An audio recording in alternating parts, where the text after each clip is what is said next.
Thank you. I don't know what exactly. Everybody, let's get seated. Talking to the health. It'll be in this room. Thanks. All right, sure. All right, it's 9:10, so we're going to move quickly. Yeah, I think so. Still being crap. Hopefully a commissioner should be here momentarily. Why would we be here at 9:15? Yep. I confirmed with everybody last night. The only office I haven't heard from is O'Reilly's office. Everybody else I exchanged with last night. I told O'Reilly's supposed to be let me just. If everyone could be seated, we're going to get started. Is Paul Schrader here? I've got his braille. Well, he was here, But he had to go out for a short call at 9 o'clock. Okay. He said he'd be back around All right, so I have to 9:15. give this to him when he gets here. Okay.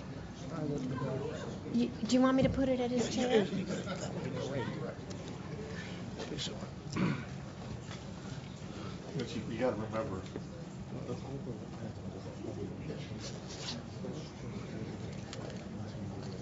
You travels kind of slowly. This internet thing, even Comcast blocks my access. John. I don't know if that's John's intern or not. I can't remember what he looks like, but John Barrett is not here, and I don't know if that's his intern. Should I go find out quickly so I can That thank would be a him? bad idea. Sorry. I'm sorry. No, I just want to go. Okay, yeah.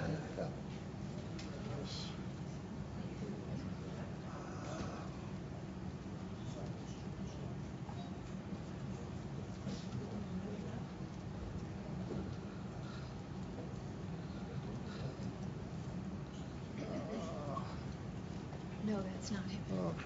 So he's not here. I'll have to, Okay. acknowledge him later. I'll acknowledge him later. Uh, Good morning, everyone, and welcome. We're going to get started. We have a very busy morning, as always, as you know. We always have a very tight schedule in our morning, and then we always try and do catch up, and we do a pretty good job by the time we get to our afternoon. So welcome to our CAC meeting. I'm glad you all could make it. First order of business, as always, is to do our introductions. Before I do that, I want to acknowledge NAB and Ann Bobeck. Here she is. Just in time, Ann. I want to thank you for sponsoring our food this day, so thank you very much, NAB. So, first order of business introductions. I'm Deborah Berlin, chairperson representing the National Consumers League. Missy?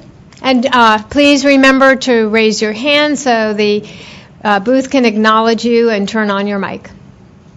Mitsuko Herrera with Montgomery County, Maryland. Thank you. Ken McEldanny, Consumer Action. And try to get close to the mic, everyone. You- And good morning, Ken. He hasn't been here long Amina enough to know. Faslula with the Benton Foundation. Kenneth Mallory with Nasuka. Good morning, Julian Goldman with Partners Healthcare.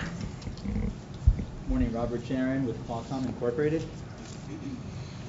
Good morning, Mary Crespi with Verizon.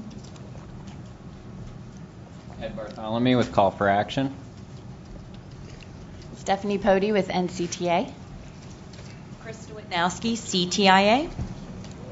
Ann Bobeck, National Association of Broadcasters. Olivia Wine, National Consumer Law Center. Claude Stout. I'm with the Deaf and Hard of Hearing Consumer Advocacy Network.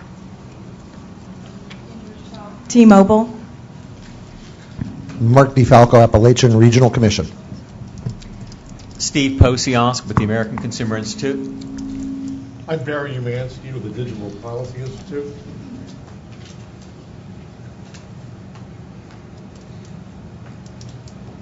Oh, And sorry, Scott, Scott. you're next. Scott, you're next. Sorry. Sorry about that. Asleep at the wheel at this hour in the No. morning. I'm Scott Marshall with the FCC. Great. Thank you, everyone. And now, Scott, do you have any logistics or announcements to make for us? I will have some later on about the working group sessions, which we can address right after lunch, but nothing at the moment beyond that. Okay, great. Thank you, Scott. Well, I see our... No, go ahead. Do you want to get some coffee? No, you sure? I see our first distinguished speaker of the day has arrived. I'm very pleased to welcome Commissioner Clyburn. Thank you so much. Please join us here. Scott?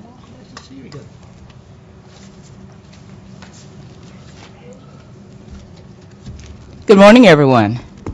Morning. This would be me. Thank you. We need to put her 10 card up. No, I appreciate it. Thank you so much, Deborah and committee members. Since November of 2000, this committee has served as the voice of the consumer, making critical recommendations for this commission, which are vital to the FCC's mission. Back in September of 2012, you adopted a resolution urging us to establish just, reasonable, and fair rates for inmate calling. 3 months later, the Commission adopted a notice of proposed rulemaking that sought comment on how to reform those rates. Nearly 10 years, 10 long years, after the first petition was filed here at the agency. And last summer, the CAC adopted another resolution on inmate calling services and reiterated its request for the Federal Communications Commission to move quickly and bring resolution to this long overdue issue. I am pleased to say this morning that in August of 2013, the Commission acted upon your recommendation and took the first critical step towards bringing relief to millions of families, friends, and communities that are paying too high of a price to stay connected.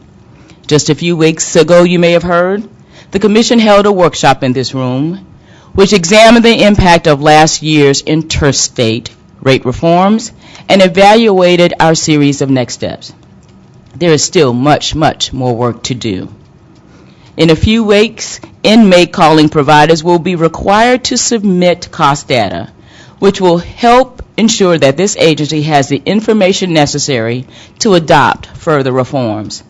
I encourage continued participation in this process so we may move quickly to adopt permanent rate caps. The CAC has also been active in promoting Lifeline awareness and adoption. In a few minutes, you will be updated on the Interagency Lifeline Program Coordination and Lifeline recertifications from Jonathan Lecter of the Wireline Competition Bureau.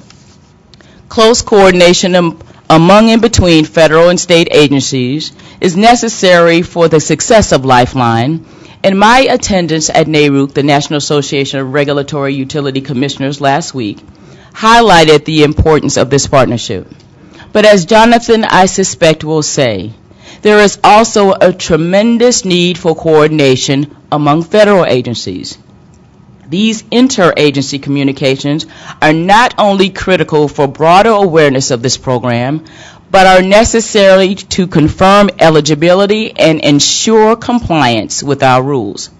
I appreciate all of the work that the Wireline Bureau has been doing in this regard and applaud all of you for recognizing the importance of this program. Another area that has received a lot of attention this year is IP transitions. The CAC has a subgroup on this matter, and I understand you will get an update later this morning from Patrick Haley, focusing on the impact of these transitions on consumers. These ongoing technology transitions present unique opportunities for our citizens and for persons with disabilities, and technological advancements in this area have been life-changing. It is breaking down barriers with texting, face-to-face video, and through advancements in video services, consumers with disabilities are able to have on-par exchanges with their peers.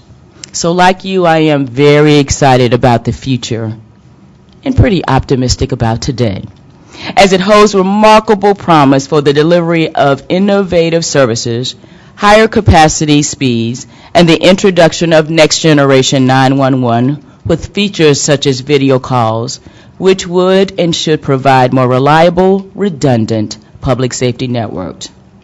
But I am also pleased that the FCC's January technology transition order made clear that our values will never change, even as technology evolves, for we must stay true to those core values embodied in the statutes. And just as a reminder, competition, consumer protection, universal service, and public safety.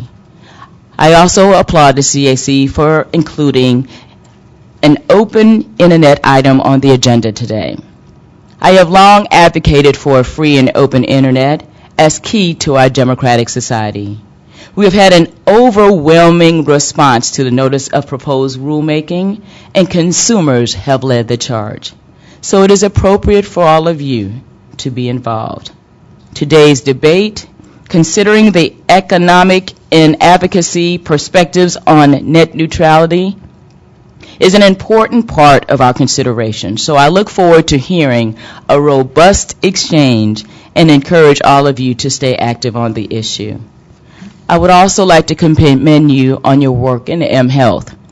Our collaboration with other agencies and private companies is enabling some terrific improvements and innovation in the delivery of care and medical treatment. But we are still in need of what I call a new template for innovation. Too often, you see, we hear of industry developing a technology or an app. Then they try to adapt it to fit the needs of disparate communities. As a result, these innovations are often not well tailored to meet the critical needs of our most vulnerable citizens. That is why I'm excited about the launching of the FCC's Connect to Health Task Force, which seeks to address this concern by developing a closer collaboration between the developers of digital health tools and their intended users. The challenges facing our healthcare system are far too great for any one of us to solve on our own, but by working together, we can harness the power of technology to improve the quality of healthcare for all Americans. And this approach, of course, does not have to be limited to healthcare. For the best way to ensure that innovation serves those with different needs is to change and challenge the current innovation template so that addressing the local needs of communities becomes a part of our ongoing investment equation. And lastly, as my colleague steps up, I believe I've seen Commissioner O'Reilly to my right. I wish to commend this committee for its hard work on the issue of stolen cell phones. In 2013, 3.1 million consumers were victims of smartphone theft, almost double the rate of 2012. We need a multi-stakeholder, multi-layered approach to educate consumers and reduce these crimes. With broad collaboration, we should be able to find effective, practical solutions to accomplish these and so many other of our goals. So as always, I commend the commitment of all of you and my good friend Deborah Berlin. And thank you once again for your voice, your participation, and your dedication to this committee, this agency, and this nation, all of which are meaningful, necessary, and greatly appreciated by this commissioner, this agency, and by the American people. Thank you very much, and have a good meeting.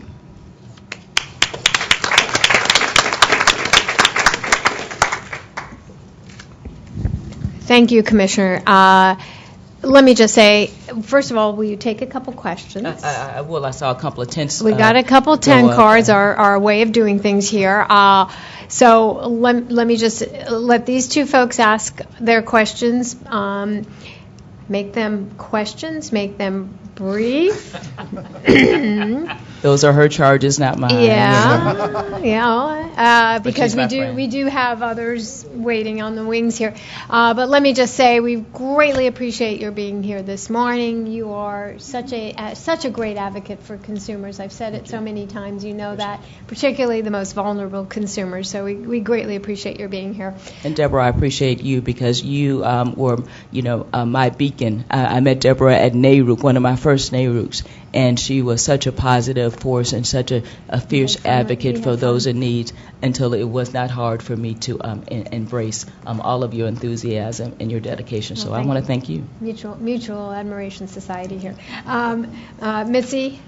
Commissioner Clyburn, I'd like to refer to you the first female chair of the FCC. Thank you. I'll accept that. Okay. I actually would like to thank you that while you were chair for working on the Commission's prison reform and also on the Communications Video Accessibility Act, and you'll help us continue to follow up on the NPRM or the FNPRM and that to address those closed captioning and accessibility requirements for local programming. Thank you. But what I want to ask is, you mentioned about interagency cooperation. I know the Commission has the Comcast merger on its plate. In the last merger, the Commission agreed to a condition that said that school lunch program eligibility would be the touchstone for income eligibility for that program. And in those 4 years, the FCC, U.S. Department of Ed, and U.S. Ag Department, which handles school lunch programs, have not modified the forms to allow consumers to opt in when they fill out those forms to have that income eligibility be automatically used, so that when Comcast or others want to use that program, that there is a simple, accessible way for them to get there. So I'm wondering, have you looked at that, and have you also looked at, in terms of, as they move forward on continuing those programs, the accountability, reporting actual numbers, reporting at school district levels, and work that they're doing particularly to reach somewhat illiterate parents who do not speak English as their first language? They send out letters, there's a lot of text, there's no pictures or icons, and that's really the groups that we're trying to reach. So I'll take the second one first. We have been in discussions with those who continue to be advocates and interested in ensuring this program serves as many consumers and as many families as possible. And so we will redouble our efforts as it relates to that, to make sure that more and more families who may have other challenges, it may make it more difficult for them to sign up, those barriers are addressed. And one of the keys, I think, is to speak to the company more about the types of partners that they have. I have heard some concerns about that, and I will take that back to them and hopefully encourage them to broaden that base to better address most their needs, because sometimes, again, a different, a type of a partnership with a wider, a broader array of interest groups and those who work closely with those community members, particularly where English is not a first language, particularly where there's other challenges, and the intimidation factor still exists, that we will encourage that to be a better program. I have seen numbers, but I've heard more about the need to broaden those partnerships, and we'll work on that. The second one, I will admit that I will get my charge from you, Madam, as I do every time I come to this meeting. And no, I appreciate that and follow up to try to make that process again more streamlined. So we will take that back. I've got someone to my rear taking notes from my office, and we will follow up on that as soon as we walk out the door. As always, appreciate seeing you from Montgomery County, and know you will always be here, and thank you. And I'll have a report for you by the next time we come, a positive report. Thank you.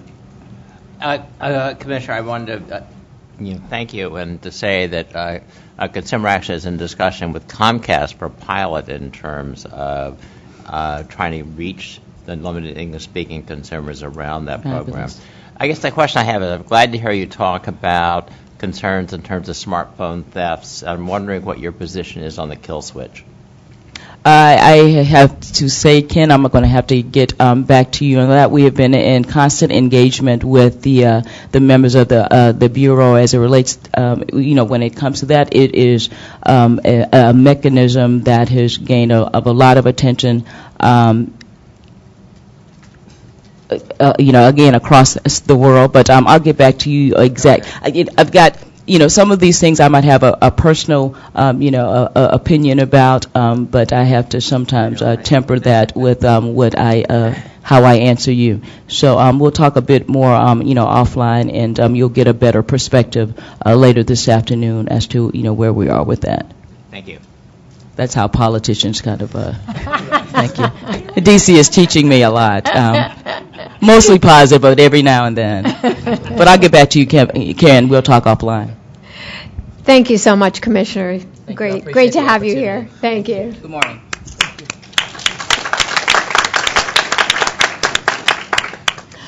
Yeah, now I'd like to welcome our next commissioner, Commissioner O'Reilly, to the dais here, to our table.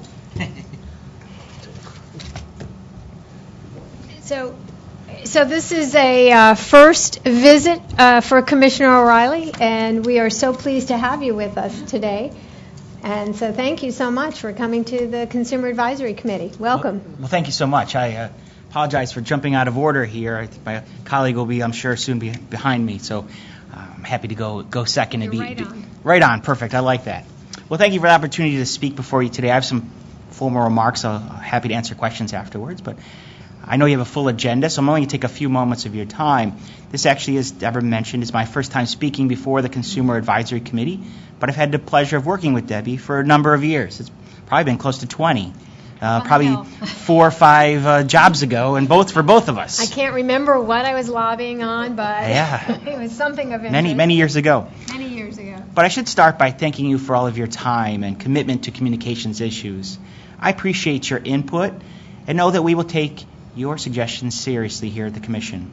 I approach my job at the Commission with certain fundamental principles that were shaped over my years during my time working for various House and Senate members in the U.S. Congress. These principles are grounded in determining the best decisions that benefit the greatest number of consumers. To be fair, communication companies and the various interest groups can generally take care of themselves. When I consider a decision, I think of the families sitting at home, struggling to make ends meet, unaware of the FCC and how our decisions affect their lives. In terms of particular issues facing the Commission, let me talk about just a few. As you may know, the Commission debated and eventually adopted an item a few weeks ago regarding ways to modernize our E-rate program. I was unable to support that item for a number of reasons, but still hope the program will be reformed in a thoughtful way going forward. What became abundantly clear to me during that process is that we need to address the overall spending for our USF, Universal Service Fund programs. As projected today, spending will dramatically increase over the next 10 years, and that is without any policy changes that would add further costs. All this funding is going to come out of the pockets of American consumers.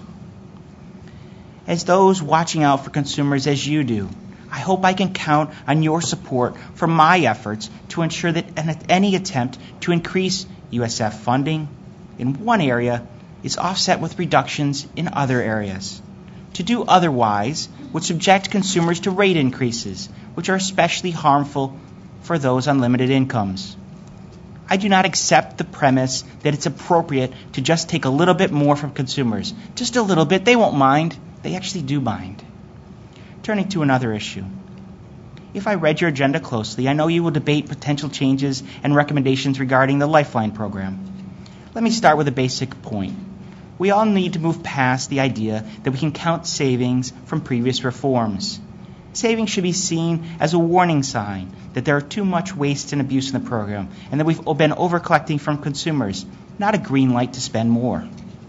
Therefore, any changes that we make to the Lifeline program are going to need to address the overall cost impact. In considering particular Lifeline program changes, I hope you will all consider recommendations to strengthen the program and remove waste, fraud, and abuse. This isn't an old issue that's already been fixed. We simply haven't done enough to tighten eligibility requirements and remove incentives to scam the system. On another issue, as everyone on the planet seems to know, the Commission is also in the process of receiving input on possible net neutrality rules. I have reservations about the imposition of any rules, starting with the underlying authority to enact such rules.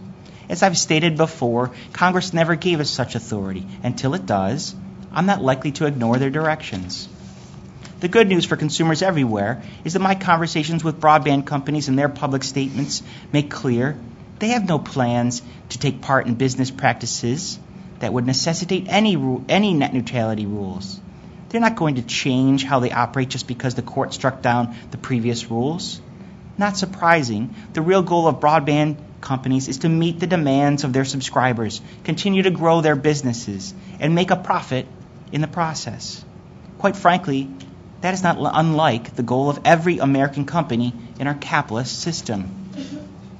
Separately, the Commission is in the midst of considering trials for completely converting old telephone networks to IP systems.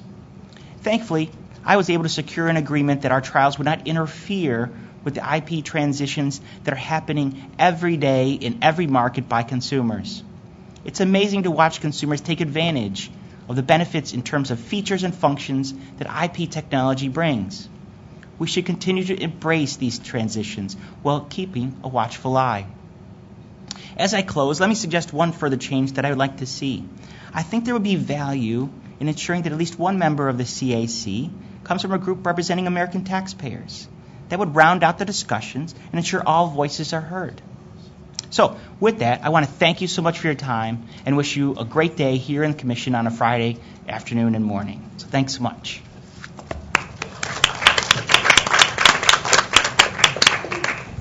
Thank you, Commissioner. Does anyone have a question for the Commissioner? Paul. Hi, Commissioner.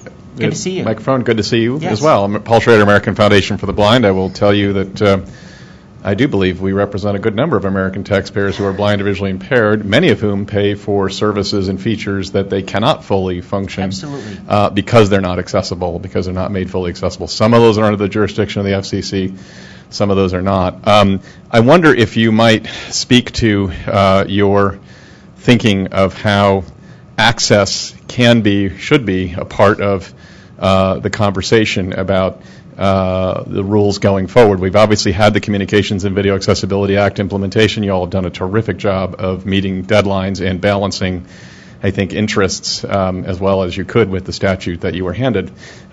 So as we go forward and begin to look to accessibility as part of rules where perhaps it hasn't been so explicitly written in the statute, how do you think those of us representing the disability community should best structure our conversations with you to ensure that accessibility is part of a rule? I don't want to have to run to Congress every time we need accessibility to be part of the conversation, and I think this commission has done a pretty good job of reflecting that, but I wonder what your thoughts are on it. Well, sure. First and foremost, I'm happy to and have the charge to implement the statute as written by Congress. So in the CVAA situation, I'm happy to move forward as instructed in the law. In terms of those areas which are outside of the statute, or at least that maybe not explicitly mentioned as you referenced, that's a little tougher scenario, because it's what authority did Congress already give us, and what authority do we already have an underlying statute? It's an approach, to me, in terms of how I look upon the issues. I embrace technology. I'm amazed at what technology can bring for all Americans, including those in the hard of hearing and in the blind community. So I think technology is going to be a great development going forward.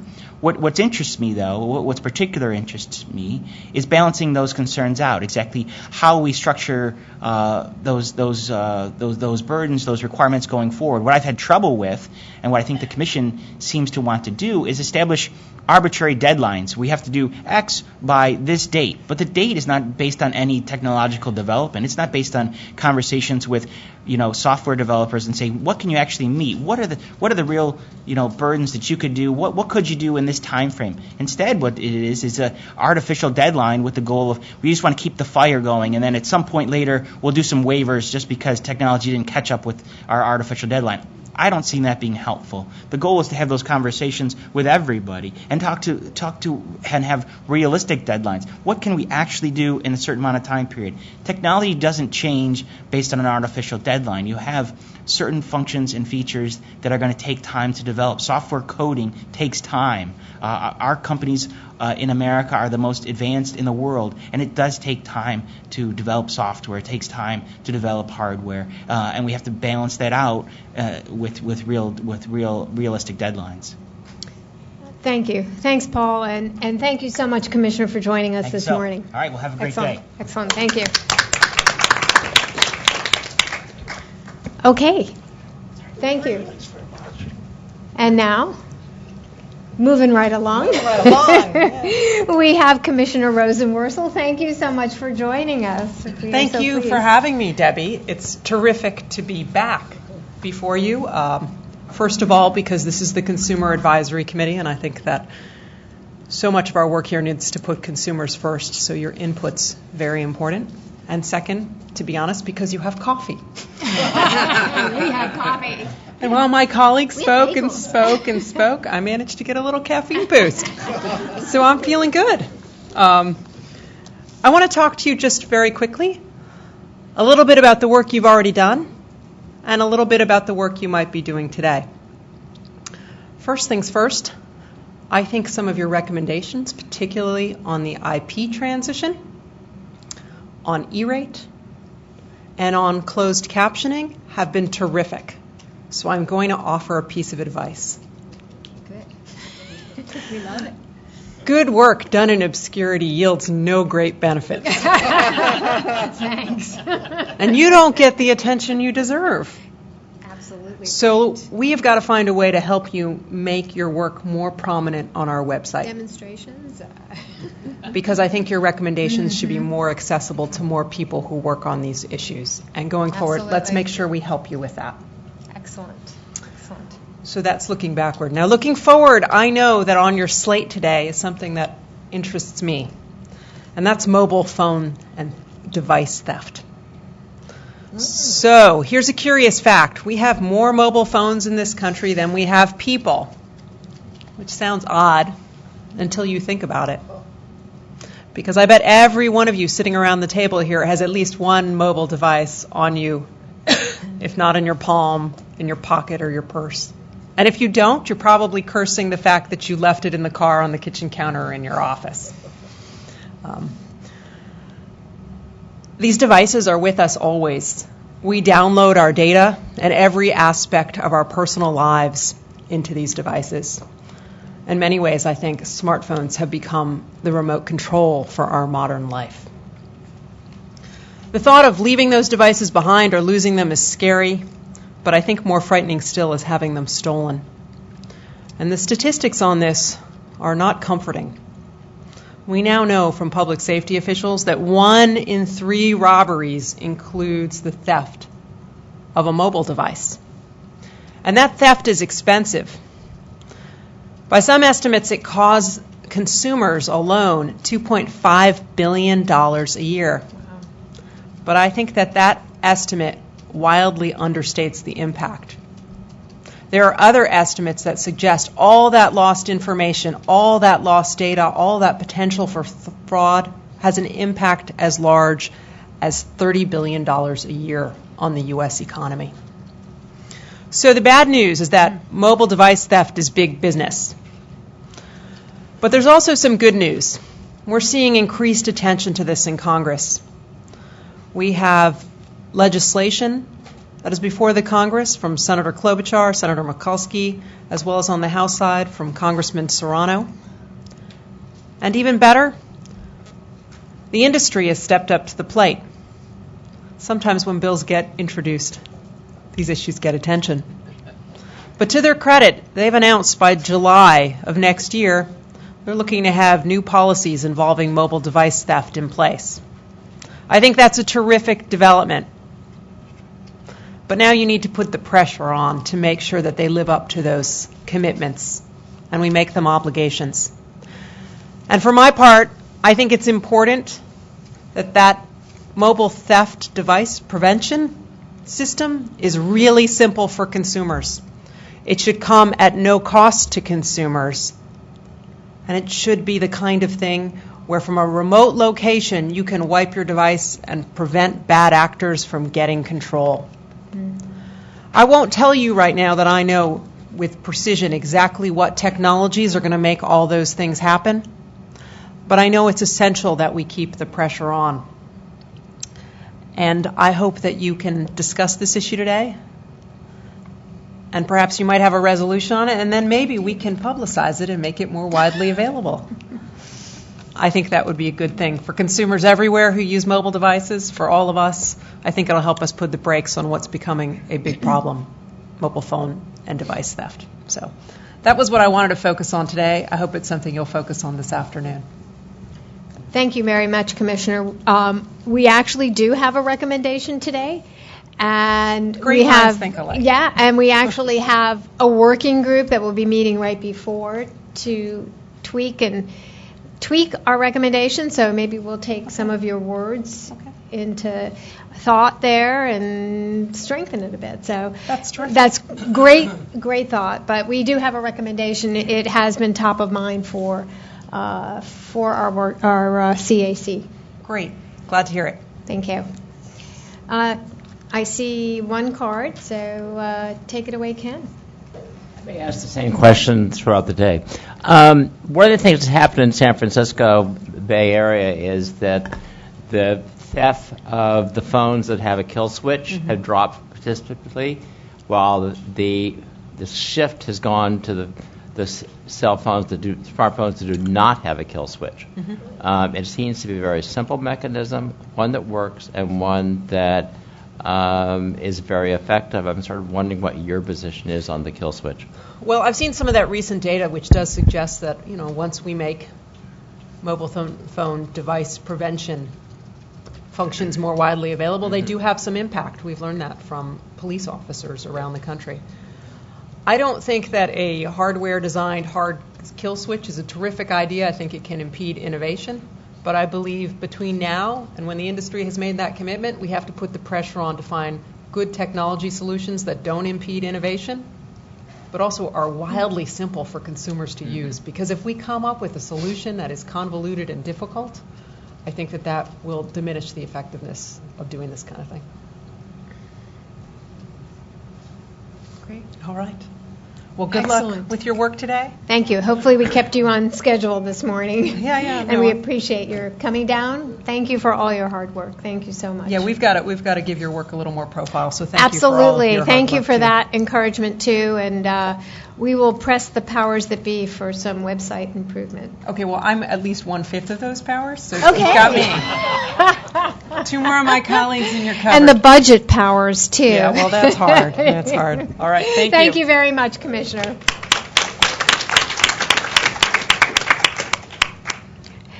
Excellent. Thank you. So our next speaker, if you want to come to the table. Oh, where's my cheat sheet here? I can see.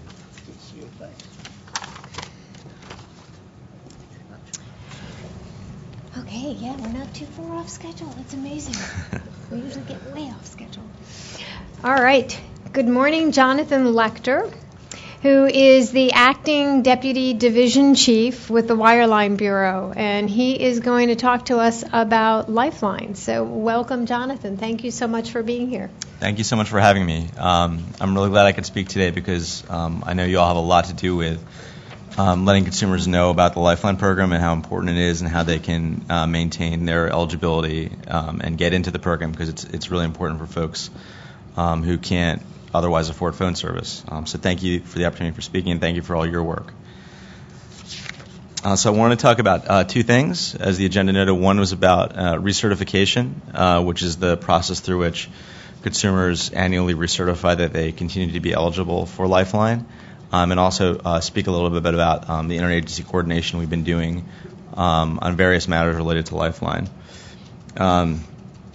So before I talk about recertification, I'll talk a little bit about certification. That's the process where the customer goes to the carrier, provides proof of eligibility, or the carrier obtains proof of eligibility. The consumer signs an application making various certifications, one of which is that I or no one in my household is getting more than one phone, and they sign up for the service, and if all that checks out, they receive the Lifeline service.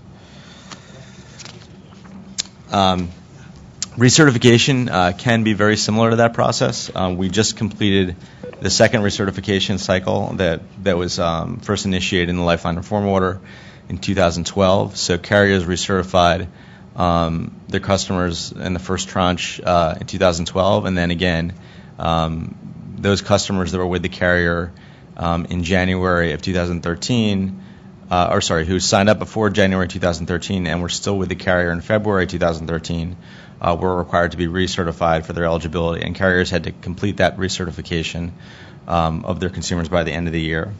So there are three basic ways in which customers can be recertified, and this is really up to some extent, it's up to the carrier and what kind of resources they have in the state where they are providing service.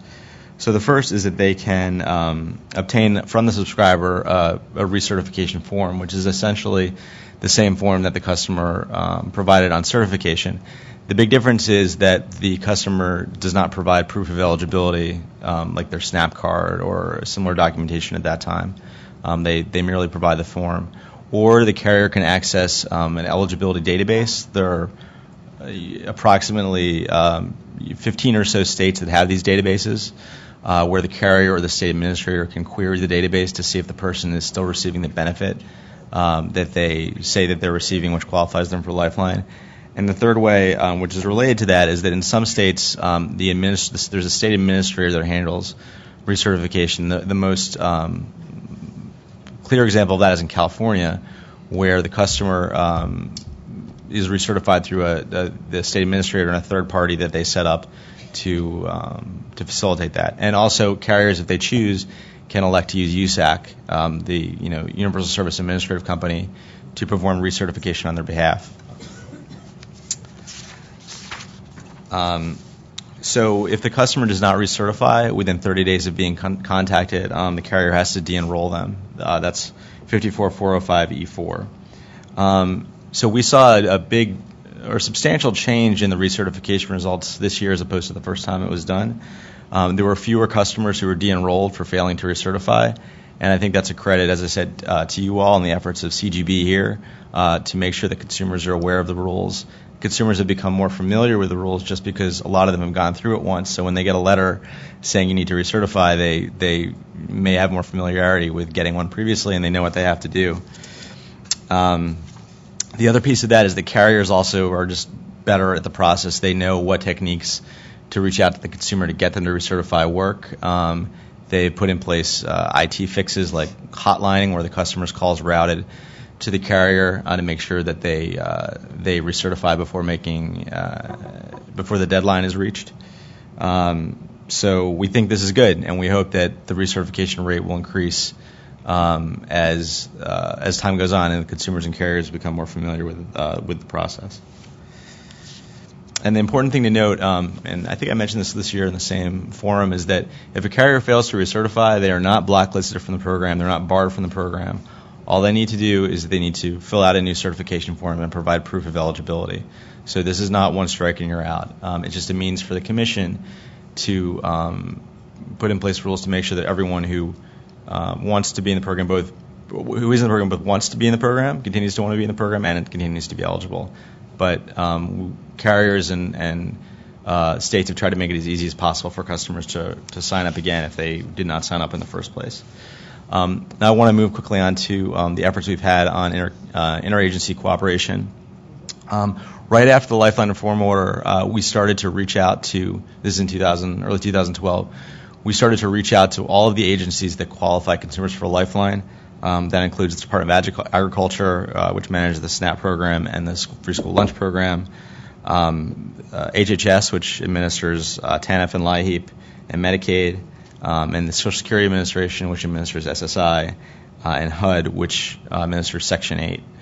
The purpose of these meetings were twofold. One was to better educate the other agencies about why Lifeline is important, both in and of itself and for these agencies' programs. For example, a lot of programs require, just like we do, the customer to recertify for benefits. Well, if they, in some cases they can do that over the phone. If they have a phone, they can recertify for the other agency's benefits. So we tried to couch it in terms that, well, hey, this is good for us, it's good for you, it's good for the consumer, it's good for your client.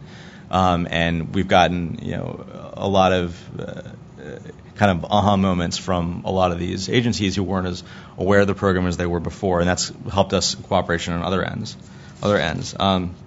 The other main purpose was to try to facilitate more automated means of eligibility determinations, and I talked about that previously. There are 15 states that have those databases. Most of the data is currently on the state level. On June 13th of this year, we, along with FNS, which is the sub-agency within agriculture that handles the food stamp program, authored a joint letter to the state staff administrators to explain to them, the importance of Lifeline and the fact that this is really SNAP's legal guidance on this. But agriculture told the state staff administrators that they can disclose the Lifeline eligibility information to ETCs when they request. It's not. It's merely a yes/no answer if the person is not receiving SNAP. So we hope that that'll facilitate states and ETCs in making eligibility determinations without having the consumer have to bring documentation with them. And also because these databases are generally, on the whole, more accurate than some documentation. We think it's better for the consumer, better for the ETC, and it's a third party making the determination. It's not the consumer or the ETC making some discretionary call about whether the person is eligible. And we continue to work with these agencies on a weekly and monthly basis to try to move these two balls forward. That's pretty much it. I'm happy to take questions. Excellent. I see Mitzi has her card. Can you turn your card so I can see? Okay. Amina and Paul. Oh, and Olivia. Okay, so I see 4 cards.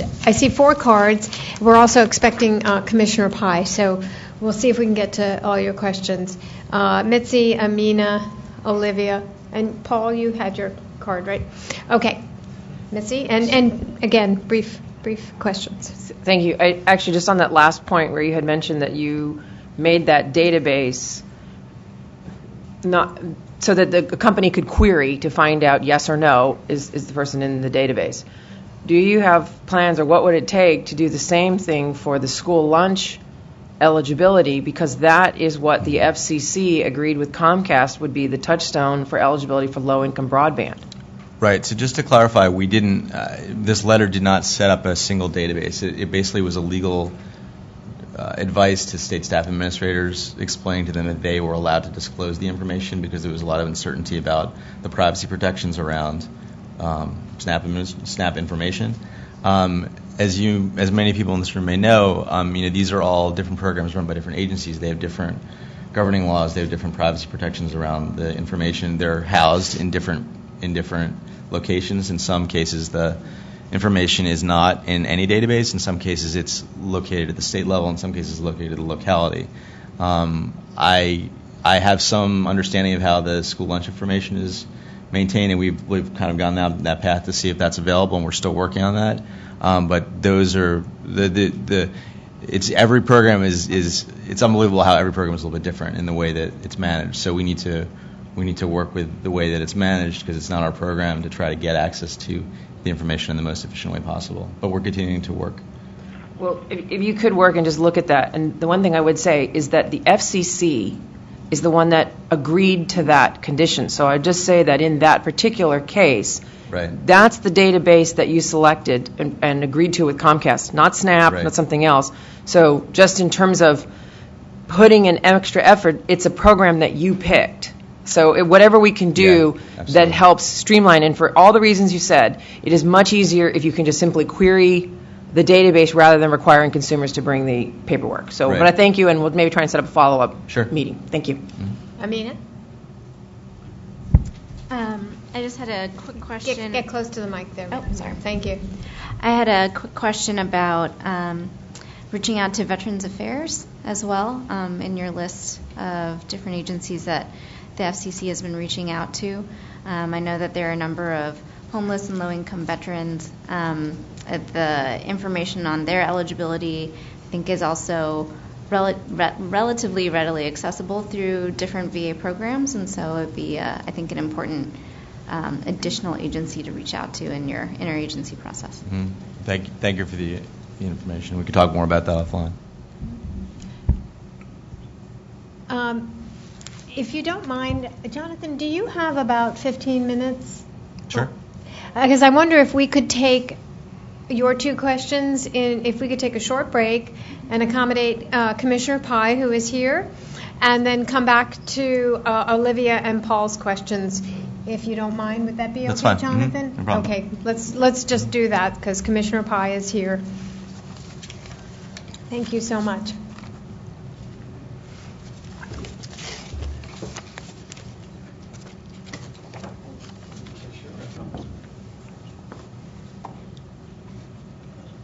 Commissioner Thanks, sir. Pai. You don't have to, I don't mind. No. We don't want to hold up your schedule. No, so no, we're not happy at all. to do that. I'm and- caffeinated, so I'm happy. Our coffee is very popular, and it's not even Starbucks. Oh, well, this is actually from my own. I couldn't Oh, it's wait. from So, your own yeah, office, this okay. is Pete's brewed in our office. If you're ever in our office, we always have a pot brewing. and- Okay, we're all going up to your office.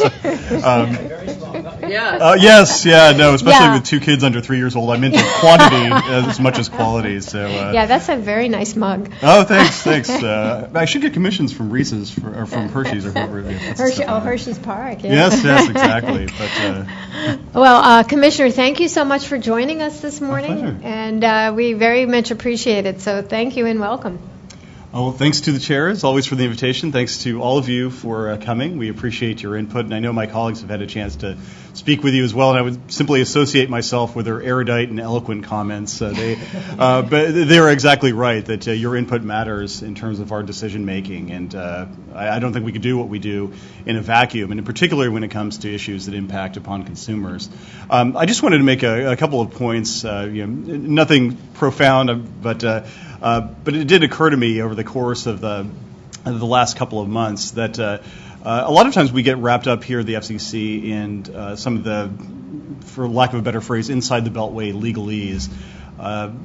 Sections of the Communications Act or different doctrines that lawyers use in interpreting the Act. But at the end of the day, what always comes home to me is that what really matters is the value to the end user consumer of the communications services that the private sector develops. And I see that in spades when I travel. I've been everywhere from South Dakota to India this year. And I have seen for myself that there are gaps. There are a lot of innovative services, but there are also gaps in what consumers are able to enjoy. And I think that is a perspective that this committee could really provide a useful insight on. And I know you're considering resolutions today involving your broadband adoption, for instance, and mobile phone theft. But there are obviously a full panoply of issues that could be on your radar, and I hope that all of them you fall within your ambit in the time to come. Just a couple of things that I've talked about previously that I think are very important. First, just finding out what the statistics are in terms of the FCC's disposition of consumer-related issues. I find it difficult as a commissioner to figure out how many complaints are pending at the agency at any given point in time within the various categories. And short of making a bunch of FCC staff do a lot of digging, which I'm loath to do for obvious reasons. They have very important missions on their own. It's almost impossible for me to get any insight into how we're doing. And so one of the things I've proposed is a database, a dashboard, if you will, that would allow people within the FCC, but certainly anywhere in the country, to see how we're doing on the basis of certain metrics. So for consumer complaints, for instance, you'd be able to track down by category, okay, this is how many complaints are pending as of 6 months, or for 6 months, for 1 year, for 5 years. That would be great for the average citizens who could then figure out, okay, the FCC is doing well in this area, not so well in that area. But also, I truly believe that shining a public spotlight on our performance gives us a strong incentive to do better. I've seen this throughout my career, but especially I think in terms of an administrative agency with a lot of different tasks that it has to handle, if we know that we're going to be accountable by the mere fact of a dashboard, we would act with a little more dispatch. The second thing, and I know you're talking about broadband adoption, the other thing that I would encourage you to think about as well is broadband availability. I come from a part of the country where broadband isn't, high-speed broadband is not as available as it is in my neighborhood of Arlington. My own parents, for example, can't get high-speed internet access where they live in rural Kansas, so they rely on a wireless ISP. And whenever my son is Skyping with my parents, and there's a break in the transmission, I can rest assured that the break is not because of a connection on my side. It's always because they had a line of sight problem or there's some other issue. All of which is to say that I think the value of the broadband network is only so good as the extent to which everyone is able to enjoy it. And I know one of your charges is inspired by Section 1 of the Communications Act, which promises nationwide, rapid, and efficient communication services at affordable prices. And I truly believe in the promise of that, of Section 1. And whether it's in rural Kansas, rural Alaska, even some urban areas, I've been to parts of Los Angeles where you can't get high-quality broadband connection. I think availability is an understated problem. Adoption is too, don't get me wrong, but if the option isn't even available, then you don't really have much of a choice either way. And so that's something that I'm really passionate about. By and large, we've done a good job, I think, in the United States, having the promise of universal service and trying our best to meet that promise. And I can tell you, I've seen comparatively, especially when I went to India, the fact that hundreds of millions of people there don't have any choice whatsoever other than 2G wireless access. So there is a lot of success in the American broadband market. But anyway, all of which is to bang the drum a little bit to say that we would appreciate your input on different and creative ideas to bring the promise of broadband to all constituencies, to the urban schools in Los Angeles, to the tribal areas in New Mexico, to my own parents in Kansas, if I can put in a personal plug. So with that, enough pontificate. I'm happy to answer a question or two if you'd like, but I know you have more important people here who want to present their perspectives, so I want to be sensitive to their time as well. Do we have questions for Commissioner Pai? I got Mitzi's card up, but before I go to Mitzi, who always has her card up, I want to check the room to see if anyone else has their card up. Oh, yeah, and is there anyone on the phone line? I'm sorry, I didn't check that out before. Is someone on the phone? Someone may have gone off the phone. I feel like I'm on a radio call-in show. This is great. Well, I don't know if we have anyone online. We have to check every once in a while. All right, Mitzi, go. Thank you, Commissioner Pai, for coming down and for pointing out the issue of broadband accessibility, particularly in rural areas where the market, it's very hard to overcome the cost factors. To that extent, there are many communities who have not been served where they have looked to implement community broadband that would be a true last-mile solution. And there are multiple states that have banned that, seemingly in contrary to Section 253. So I know that there is a new petition that has been filed at the FCC by communities in North Carolina seeking to have the FCC overturn prohibitions against community broadband. Do you have a position on that? I don't as of yet. We just got the petition yesterday. In fact, Brendan, my advisor, just emailed it to me last night. So unfortunately, I haven't had a chance to look at it. But I know this is an issue that has spurred tremendous interest. I know the chairman has made it a priority. And so I approach the issue with an open mind. I know there are some legal and policy complexities. But I look forward to diving into it. And not to punt, but I like to read what it is that we're deciding on before we decide. Yep. By the way, if I could just compliment the state of Maryland. Yesterday, one of the things I was talking about in a speech was the importance of the IP transition. And one of the examples I gave about how it promises better services for Americans was HD voice, and how, especially for those with disabilities, those who are deaf or hard of hearing, for the hard of hearing, HD voice captures a huge variety of frequencies that the standard public switch telephone network does not. And one of the offices of the governor in Maryland has done a really good job in explaining how HD Voice in particular could be tremendous for those with disabilities, because it would just, I don't know if any of you have ever tried HD Voice, but it's really incredible. And What a you difference. could, yeah, It's you could stand next to a busy amazing freeway, difference. and it cancels out all of the rest of the noise, provides a really quality signal.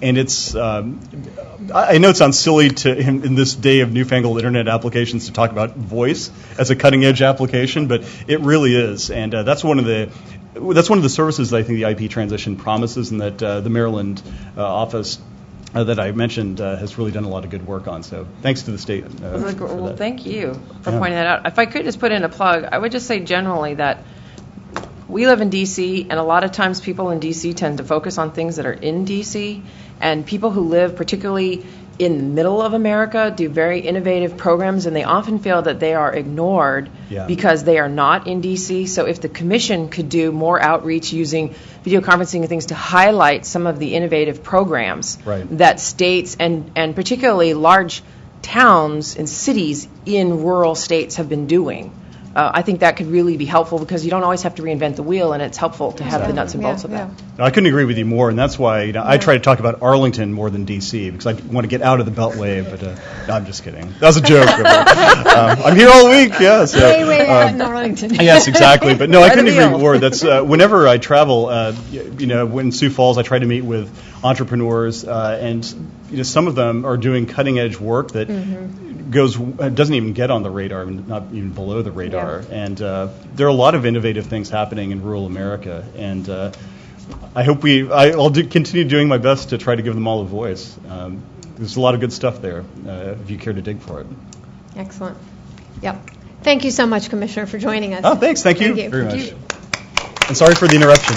No, thank you so much. Thanks for coming. And for a big cup of coffee. Yeah. Thanks. Thank you very much. Good to see you. Thanks very much. No problem. Okay, before we call on our CGB staff, we're going to take, before we do that, we just have to make up, we have 2 questions left for Jonathan. Sorry, 5 minutes. Okay, Olivia.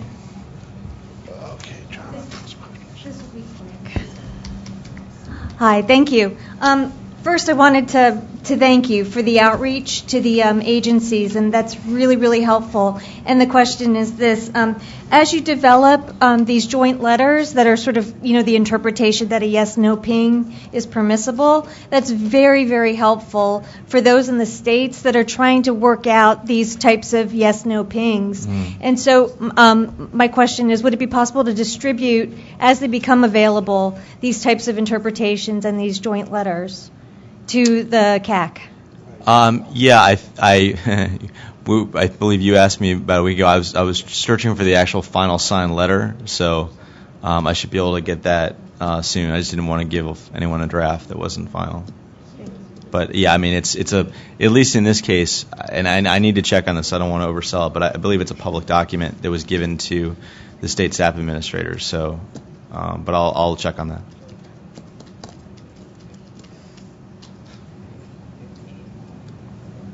Should I? Yeah, Paul. Okay. Hi, Paul Schrader, American Foundation for the Blind. 2 questions. One is with this focus on making sure that people re-up their eligibility.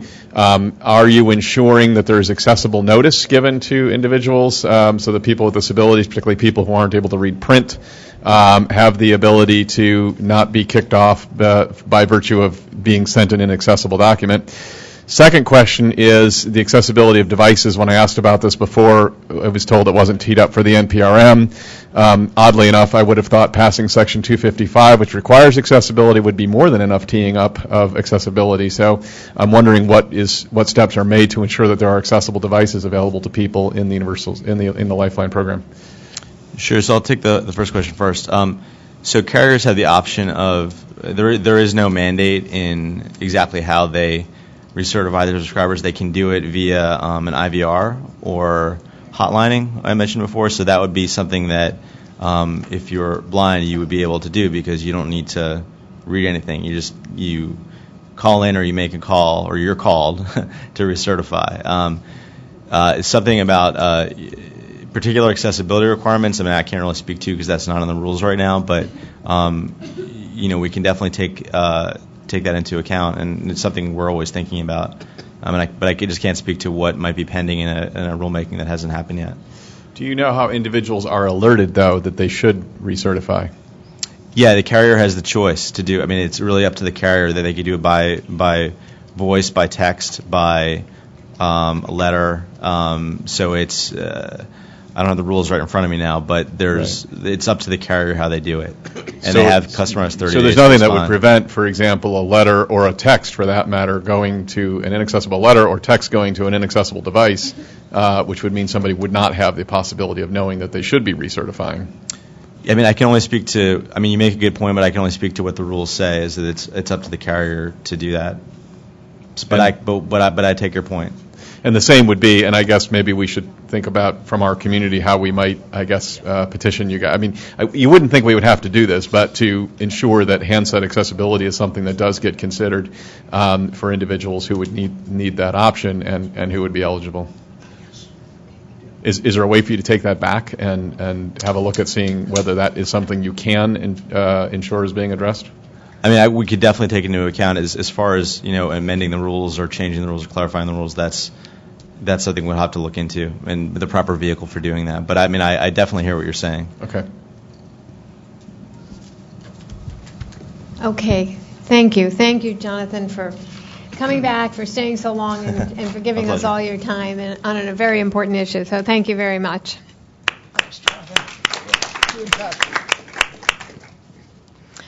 All right. Thank you all. I know we've been sitting for a while. We are going to take a quick break before our 11 o'clock panel session. But before we do so, we have our great dynamite CGB team here. So I want to call them all up if I could. Oh, okay, yeah. I don't mean to kick you out here, Scott. No, I'll get some of the emails. Oh, here's your bag. All right, great, thanks. Thank you, Scott. I'll be back. Okay. Do you all want to come up at once? Yeah. Dewana? Here's your card. Karen? You can sit next to me and here's you.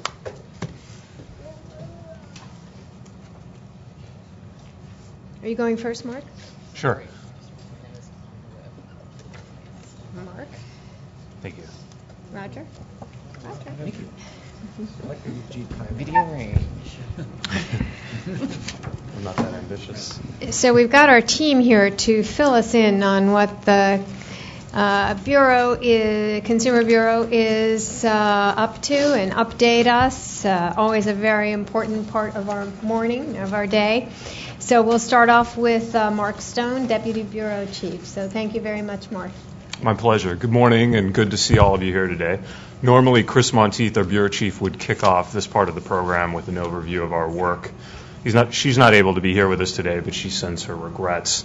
I'd like to briefly update you on several areas of interest for you, and others in our Bureau will follow with similar updates.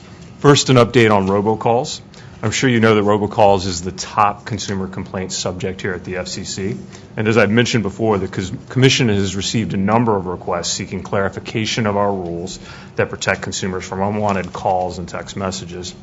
An area of growing interest is reassigned phone numbers. The question is whether an entity using robocall equipment that calls a consumer's cell phone number when that number has been reassigned. If the consumer who previously had the number consented to that call, should the robocaller be liable for the call to the new consumer? With many consumers switching mobile phone numbers, this has become an important issue, and we've sought comment on whether the robocaller should be liable if it lacks actual knowledge that the new number no longer, or that the number no longer belongs to the consumer who gave consent. Reassigned phone numbers is just one of a number of robocalls issues that are before us, and as with all of them, we're interested in the consumer perspective and invite any of you to weigh in our TCPA docket. Next, I'd like to update you on a major consumer initiative at the Commission, the effort to combat stolen cell phones. To give you a bit of background, in April 2012, then Chairman Janikowski announced the Protects Initiative, a series of practical, meaningful solutions to combat cell phone theft. It had 3 key action items. First, creation of an industry database to prevent use of stolen smartphones and tablets that enables carriers to disable stolen smartphones and tablets, dramatically reducing their value on the black market. Second, placement of automatic prompts on smartphones and tablets for consumers to set up passwords and take steps to secure their devices. And third, launch of a public education campaign urging consumers to use applications that increase security and reducing the value of stolen phones, including apps that enable consumers to locate, lock, and wipe missing smartphones and tablets. Unfortunately, mobile device theft continues despite these measures. So under Chairman Wheeler, the Commission hosted a workshop on July 19th where experts in law enforcement, managers of mobile device theft data, and technology experts were all called upon to come together and share knowledge with the goal of working toward a solution. The chairman kicked off the workshop stating that he was tasking the Technological Advisory Council with forming a working group on mobile device theft and stated that he wanted a solution by the end of the year. Senator Klobuchar and Representative Serrano joined and were followed by John Faust, Special Assistant to DC's Chief of Police, Kathy Lanier. There were 3 panel discussions. The first covered law enforcement perspectives on mobile device theft and was comprised of officials from the San Francisco's DA's office, the Assistant New York AG, the WMATA Chief of Police, Secret Service, Homeland Security, and CTIA. The second panel discussed the databases and areas for future improvements and interoperability. Represented on this panel were folks from GSMA, Recipero, the Government of Colombia, Asurion, Gazelle, and Cineverse. The third panel was comprised of technical experts from AT&T, Lookout Mobile, Apple, Microsoft, Samsung, and Qualcomm. On June 24th, the Commission sought nominations and expressions of interest for membership on the TAC Mobile Device Theft Working Group, and just yesterday it released the names of the new members. So that is an update on my issues. So, I guess I will go next. Since our fearless leader has left the room, I'll just move on. I am sitting down on the job. Where are you? There you are. Is that okay, Debbie? I'm Karen Peltz-Strauss. I'm going to give you an update on the disability issues. The biggest issue that we have to report to you is our recent rules on video clips. With a report, this was a report and order that followed a prior report and order that was adopted in 2012 to implement the CVAA's requirement for television programs with captions to retain those captions when they're shown or delivered via Internet protocol. So these video clips requirements have several deadlines and several aspects to them. I'll go over them really quickly, but by and large, they will require in approximately 2 to 3 years that video clips shown on the Internet do contain captions when those video clips have been part of associated video programming that had been shown on television. There are, as I said, several components to this. One is the basic thrust is that it applies to video programming that is posted on a website application of the same distributor or provider that had published it or exhibited it on television, so that provider or distributor knew that it had been on television, and so now it puts it on its website and has to have it with captions. There's a deadline of January 2016 for straight lift clips. These are defined as a single excerpt of a captioned television program with the same video and audio that was presented on television, and January 1st, 2017 for montages, which are multiple straight lift clips. In addition, whenever a clip is put on television, it has to be, or rather put on the Internet, it has to be put on with captions at the time it's posted, with a couple of exceptions that I'll now explain. For video clips of programming that had been previously shown on television live, that they have to be shown with captions online beginning July 1st, 2017, but there's a grace period of 12 hours after the live programming is shown on television before the clip must be captioned when posted online. Similarly, the same date applies to programming that had been near live or video clips that was from associated near live programming like late night programming on television. And that type of video clip has a grace period of 8 hours before it has to be shown online with captions. All video clips from archived programming, which is online programming that had been shown before January 1st, 2016 for straight-lived clips and January 1st, 2017 for montages, are exempt from the requirements, but the quality requirements that generally apply to IP captioning responsibilities apply to video clips as well. We also have a further notice, so we're looking forward to getting your comment on this, as to the extent to which we should extend these requirements to third-party distributors. That would include, entities such as Hulu that don't necessarily have television, don't distribute programming on television per se, but do so online. Something else that we ask for in the further notice is the extent to which programming that has been shown on television should continue, that's live on television, near live, should continue to have those grace periods of 12 hours and 8 hours respectively. Next, we ask about mashups. We never knew until we got into this how many different types of video clips there were. I'm looking at Ann because the NAB was extremely helpful in helping us work through this, so was NCTA, and so were many of the consumers around the table. But when we first got this assignment, we thought, video clips, it's a small little aspect of what we do. And then we realized, no, there are straight lips and montages and mashups and advanced, and we got to know all of these different terms. So a mashup is, and of course many of these terms were defined for the purposes of this proceeding. A mashup is when you have some programming that had been on television and it's put into a video clip but mixed with some new online programming that then had never been shown on television. And we're asking now about whether those should be covered, as well as advanced clips, which are clips that are shown first online but then become part of television programming, and so then do they have to be swapped out if they've been put online first? So we have a lot of work still ahead of us. It seems like every time we issue one of our rules on disability access, we have a notice of proposed rulemaking, a further notice that's attached to it to keep us busy. So that's video clips, and we're very excited about that. Again, we want to thank all of the stakeholders for your extraordinary assistance in helping us work through this document. Something else that's happening that you all know that's coming up is the Commission is going to be voting on a text to 911 item in August, and that also has direct implications for the ability of people who are deaf and hard of hearing and speech disabled to be able to access 911 services.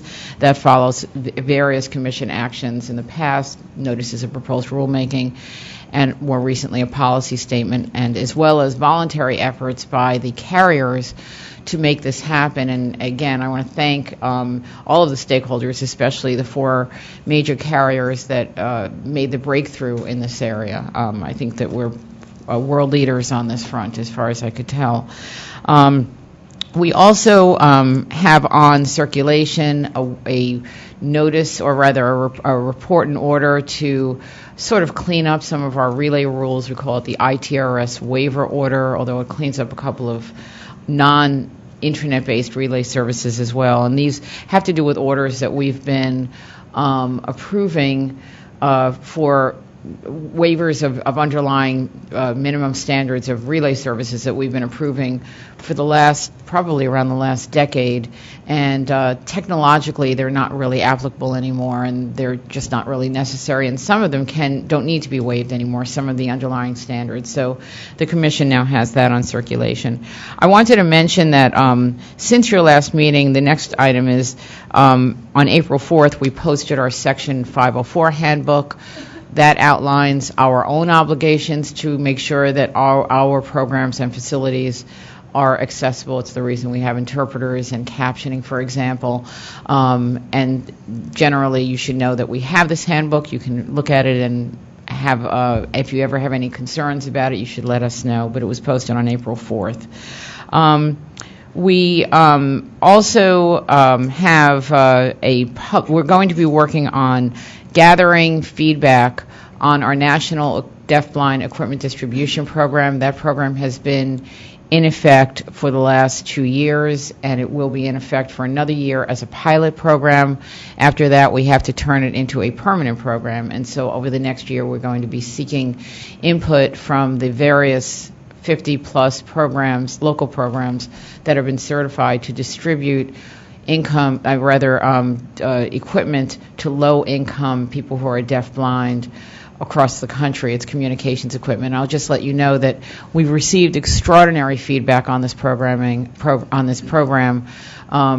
States who have been participating call it life-altering. We got a letter the other day from the mother of somebody who's deafblind, an adult deafblind person who's able to go back to school and basically connect. The nickname for the program is I Can Connect, and that's our outreach coordinator that we contract with, has a wonderful website on I Can Connect. So I just want to let you know that this program has been, I personally think, a resounding success in getting communications equipment to people that before could not afford it. And I think that that's all for now. One small thing that, well, not small to the companies that get the money, but we issued our TRS a relay service rate order in July. We do that every year, and that was also since the last time we met. So that's all for the disability update. Thank you. Thank you very much, Karen. Thanks. Now to our next member of the staff, Dewana Terry, Associate Bureau Chief. Thank you so much, Dewana. Good morning. I am standing in for Michael Karowitz, who's the Deputy Bureau Chief in CGB, which handles complaint reform. He, as well as our Bureau Chief, was unable to be here and sends his regrets as well. The purpose that I'm here today is to give you a brief update on where we are about complaint reform. As you know, the chairman has committed to have a better system in place by year's end. We are on schedule for that, working towards that goal. We have dedicated team of FCC staff who are working and giving a lot of attention to that. The consumer experience is a primary focus of the efforts that we are undertaking in connection with complaint reform. We have been mindful and actually grateful to be beneficiaries of the feedback that we have gotten from CAC with respect to improvements, recommendations, and we are taking all of that in as we work toward completing this project. We also are aware of the need for making complaint data available. We are looking more readily available publicly, and we are trying to do that in a way which is useful to all stakeholders, including consumers and the members of this committee who are representing different entities. We'll continue to keep you updated as we move forward. We envision that there will be some opportunities coming forward to do a show and tell in the future about how we're proceeding and what paths we're going down, and we just continue to look forward to your feedback and input as we launch this project in the future. Thank you very much. We will be very interested in that as it moves forward. It's an issue of great importance to us, so thank you. And now Roger. Hey. Roger Gobot. I think I have the easiest. Associate Bureau Chief. I have the easiest job, I think, because I'm going to ask you something. Yeah. But before I do that, I want to thank Ken. Your office has been fantastic. We're trying to expand our horizon as far as translations on publications. A lot of you on CAC and other people have said, we do some Spanish, we need to do some Asian languages. There's quite a few, and we're seriously looking into it now, trying to figure out which are the 5 top ones. And within the next few months, you should see a lot of that posted on the web. And I wanted to we've had workshops, you probably know, pretty much every week, almost every day. Thank you, Lisa Hamlin, for being on the one last week on social media. We had 8,000 people viewing, which is quite a lot. And we pretty much had this room filled, which is quite a lot. But anyway, the reason I'm here today is this is in advance of a letter that's going to, a little note that's going to Debbie on Monday, and I've given her a heads up. But as you can imagine, cybersecurity, privacy issues are pretty important here. It's a really important consumer issue, and as you know, strong cybersecurity leads to better protection of consumers' privacy interests. So to help consumers understand and recognize the importance of cybersecurity, Public Safety Bureau and the Consumer Government Affairs Bureau are working together on a consumer-facing cybersecurity privacy project. There's a midterm and a long-term goal. Midterm goal is to develop a consumer education campaign regarding mobile security, in particular focusing on the specific steps consumers need to secure their smartphones. The long-term goal is to create a common, consistent interface where consumers can make decisions regarding security and privacy in a simple, consistent manner that automatically triggers the appropriate configuration settings regardless of platform they use. We're also going to be addressing gaps in our mobile cybersecurity campaign, helping consumers reduce cybersecurity and privacy risk. Our task, our goal, our target is the average consumer. A lot of things out there really aren't for the average consumer. They're for a more high-tech kind of consumer. So we're looking to hit the average consumer who buys a new smartphone rather than, like I said, the technically sophisticated audience. We want to update our educational content for better delivery to consumers. We want to update our existing smartphone security checker. Have many of you seen our smartphone security checker? No. Right. Okay. We had a big launch a few years ago, and the numbers have gone down consistently, and it needs to be updated, it needs to be better, it needs to be more consumer-friendly, and we need to do a massive consumer outreach campaign on this. So basically, there's a lot to be said. So we decided that where else are we going to get really good consumer input but the CAC? I mean, everybody here represents a different segment of consumers. And I think over the years you've realized how much we value your input. So basically, I can read what it says. Under your leadership, your group has provided us guidance in many areas, but you know all that. And if it wasn't so, we wouldn't be coming back to you over and over again and asking for your assistance. So we're tasking TAC as well, because they're going to be looking at it from a technical perspective, and what we believe CAC can be instrumental in soliciting consumer input, the type of information consumers might find valuable in securing their phones. It's, we could come and say, do this, get a password, do whatever, but we need to know what really will help consumers. We don't want it just for show. We want it to be no matter what platform consumers use, if they have a disability, if they speak a different language. We want it to be as universal as possible. So, and we have a short time frame. We want to launch a lot of this during Cybersecurity Month, which is October. So there'll be more detail when we send this out to Debbie. And if anyone has any questions, let me know. But it's really exciting because, as you know, cybersecurity is really important. Privacy is really important. And we want to be able, here at the FCC, to be able to give consumer tools that are really useful and something that's meaningful. And so, like I said, my job's easy. I'm just asking for help. Thank you. Thank you very much, team. So I want to take a few minutes for questions, and I have a question to launch here for you, Roger, to talk about this, to talk about your efforts on cybersecurity, and you mentioned cybersecurity and privacy. And you want to launch this in October. I assume there's some back work you're going to need to do on the technical side to get this actually launched. So when do you actually need real feedback by?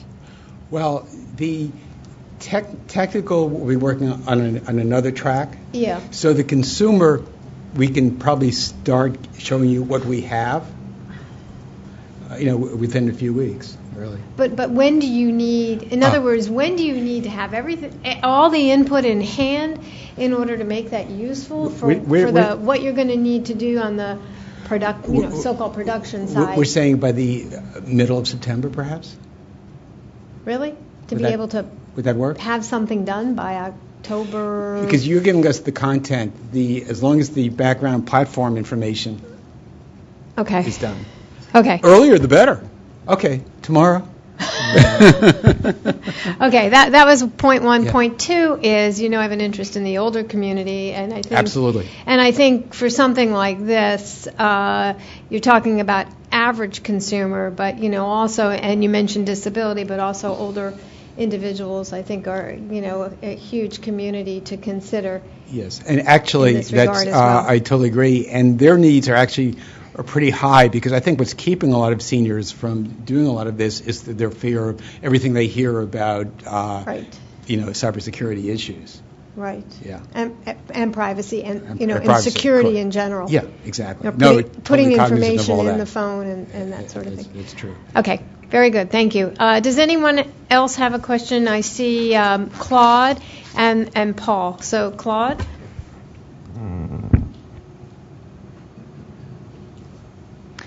I would like to make a comment, and this is for you, Karen. I want to thank you for those 3 things that you talked about and your action on the video links. Thank you for that work. And then thank you for that August 8th plan, the text to 911.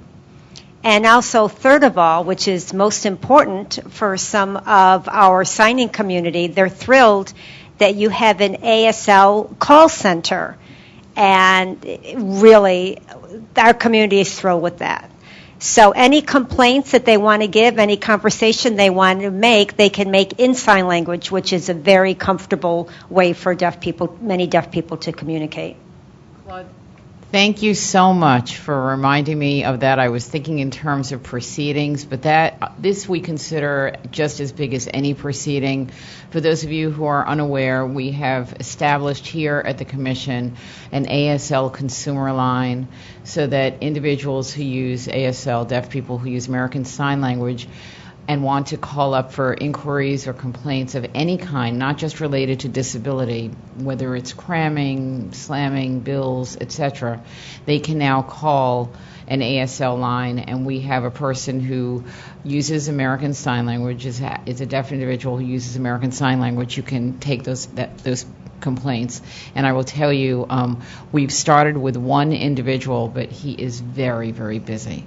So it's already been a huge success, and actually we're starting to explore discussions with some other federal agencies, and are hopeful that other federal agencies are going to do this so that people don't have to necessarily go through Relay.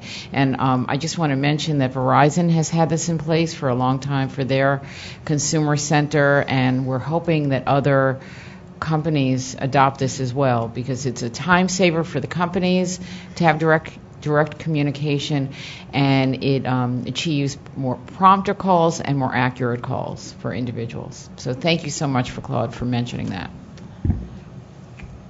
Paul?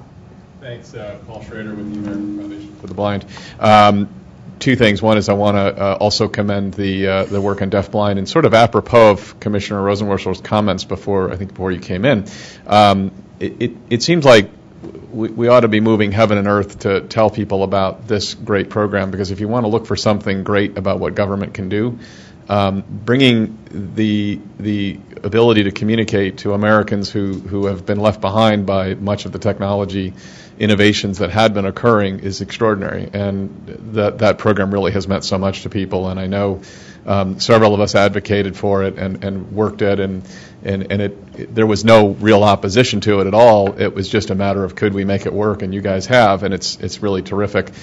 So we ought to do whatever we can. I know us in our sector, we need to be talking more about it, but it would be great for the FCC to find some ways to really focus on that program, because it's such a positive message about what technology can do, and how this group of Americans who had been left out is now able to be part of the communication structure and pursue things from the mundane to the absolute terrific of employment and education.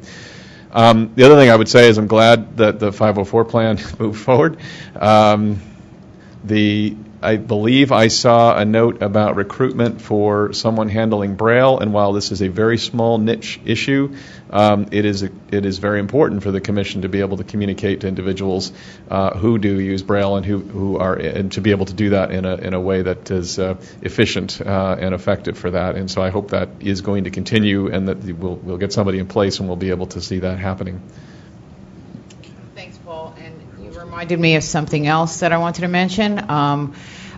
We agree with you that outreach on our programs are very, very important. It's very important, and in fact, we contract with an entity, with the Perkins School, in association with the Helen Keller National Center and a couple of other entities, to specifically do outreach. We actually took some of the allocation. The program has a $10 million per year allocation from our Telecommunications Relay Service Fund, and we took, I think, $500,000 of that money per year to specifically just for national outreach. In addition, the states can do outreach, but we're always looking for additional ways to do more outreach to get the words out. I will tell you that we do think we've been successful on, at least we think we're getting better on outreach with respect to that program. The first year, only approximately 70% of the funding available was used. The second year, 100%, nearly 100%, or maybe over, and several states had waiting lists. So I think we're getting better on that.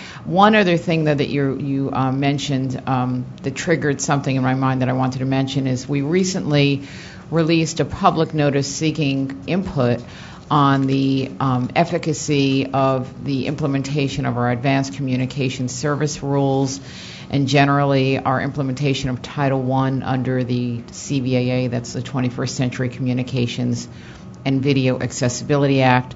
That request for information and feedback is because we have to do our second biannual report to Congress on the CVAA, which is due early October 8th. We appreciate those of you who have submitted comments, but I will tell you that we have received little to no comments from the consumer groups on that. We will be developing tentative findings based on the record. So if any of you who have not commented would like to submit late filed comments, or others even from the industry who have not commented, we really need your feedback on how we've been doing implementing the law, but more importantly, what is the state of accessibility out in the community? Is this working? What needs to be done? Do we need to revise any of our own rules? Do we need to take additional actions, for example, outreach, et cetera? So we're hoping that we get a few more comments on that. I think we may have only gotten around 4. So you will accept late comments on that? Yeah, thank you for mentioning that, because I did want to, first of all, apologize that I know we haven't held up our end of the bargain as consumer groups in giving you comments on that. We will accept late comments. I mean, we'd like them as soon as possible because it's already at the end of July. This is, I believe, a bureau-level item. It was last time, but nevertheless, we need some lead time to have it circulated, so and reviewed by others at the agency. So we would like them as soon as possible. Great. Thank you very much. And thank you, Mark and Roger, Karen, Dewana. Thank you all for coming here today and for your great presentations. Excellent. Thank you. We are right on schedule. We have a break. We have an excellent panel at 11 o'clock, so please come back to your seats. We'll see you then.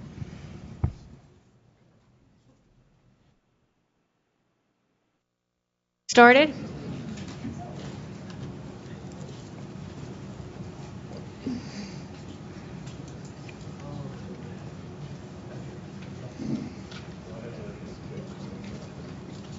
It's the it's a revised recommendation on phone theft, I believe.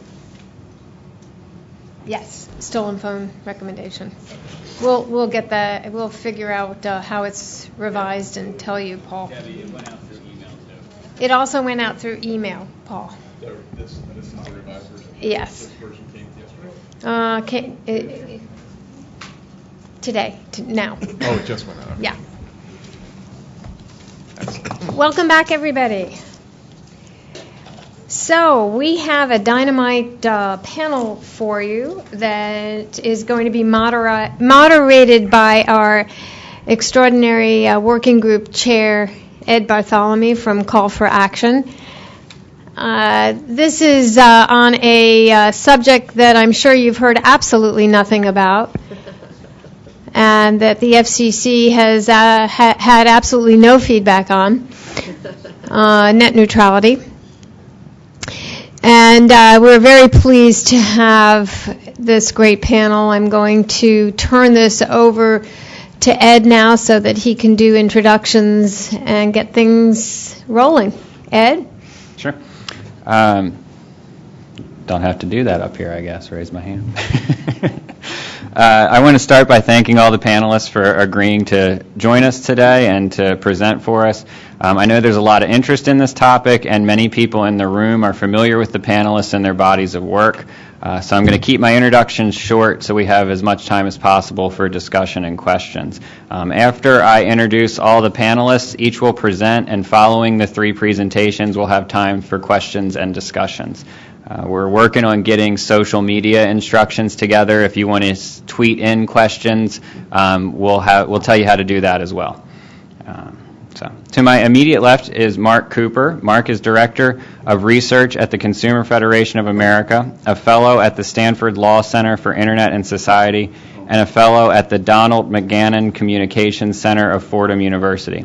He's provided expert testimony in over 250 cases for public interest clients, including Attorney General, People's Councils, and citizen interveners before state and federal agencies, courts, and legislators in almost 40 jurisdictions in the U.S. and Canada. Next to Mark is Harold Feld. Harold is Public Knowledge's Senior Vice President. Before becoming Senior VP at Public Knowledge, Harold worked as Senior Vice President of the Media Access Project, advocating for the public interest in media, telecommunications, and technology policies for almost 10 years.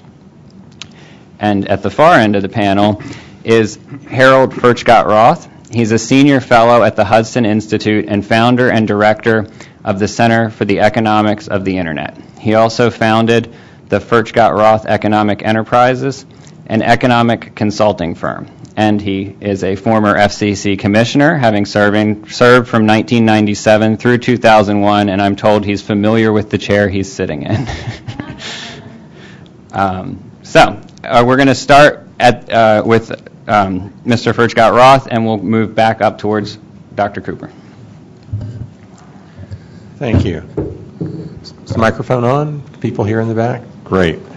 It's a great honor to appear before the Consumer Advisory Committee of the Federal Communications Commission today to speak about economic perspectives on what some call open internet and what others call network neutrality. I will primarily call it network neutrality because most people who speak about the issue call it that. But whatever its label, it is an economic issue. I'm an economist by training, by professional practice, and by temperament. I am, among other things, will be an adjunct professor of law at Brooklyn Law School this fall, and I'll be teaching communications law, and no doubt I'll be talking a little bit about network neutrality. During my career, I've had occasion to think about network neutrality issues before the Commission and about the Commission itself. Before coming to the Commission, I was Chief Economist of the House Commerce Committee, where, among other responsibilities, I was one of the principal staff members working on what became the Telecommunications Act of 1996. I worked on various provisions of what was to become the Act, including Title II and Section 706. The Telecommunications Act of 1996 was a nonpartisan bill passed by vast majorities in both houses of Congress. It was written with words that had meanings, words that were intended to be followed in those meanings, not in tortured, stretched, or fantastic interpretations. It is painful for me to read the Act today or read the Communications Act generally. The pain is not that the words are dated or archaic, although some might be. The pain is more that vast sections of the Communications Act have been hollowed out of any meaning by years of commission rules and practice that have little, if any, foundation in statute. It is as if the decades of congressional work that went into the passage of the Act were for naught, because the FCC largely ignores the language anyway. For much of the 2 decades since the passage of the Act, the search for good policy has trumped adherence to the law. Rather than begin with what does the law say and how do we implement rules narrowly within the law, the Commission has said all too often, what do we believe is good policy, and how do we shoehorn that policy into the inconvenient language of the statute? Let's hire a few clever lawyers to do just that. I fear that network neutrality is just another example of a search for policy rather than crafting rules that follow narrowly the statute. You won't find the terms open internet or network neutrality in the statute. They simply are not there, nor are the underlying concepts. This is not just my view, but the substance of not one, but two D.C. Circuit Court orders. The FCC's proper role is not to promote what it considers to be good policy, but to write, to enforce, and to adjudicate rules narrowly that comply with the statute.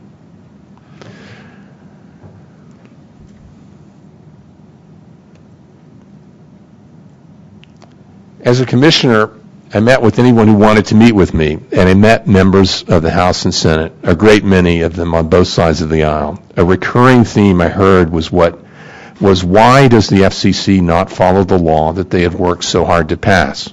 Republican, Democrat, liberal, conservative, rural, urban, the consistent message was palpable. That reaction is understandable for many reasons. Partly it was just their personal disappointment of having worked on something for a long time that then seemed to be ignored. And partly the disappointment is also political, in the sense of politics that only a member of Congress fully understands. Their constituents were not happy.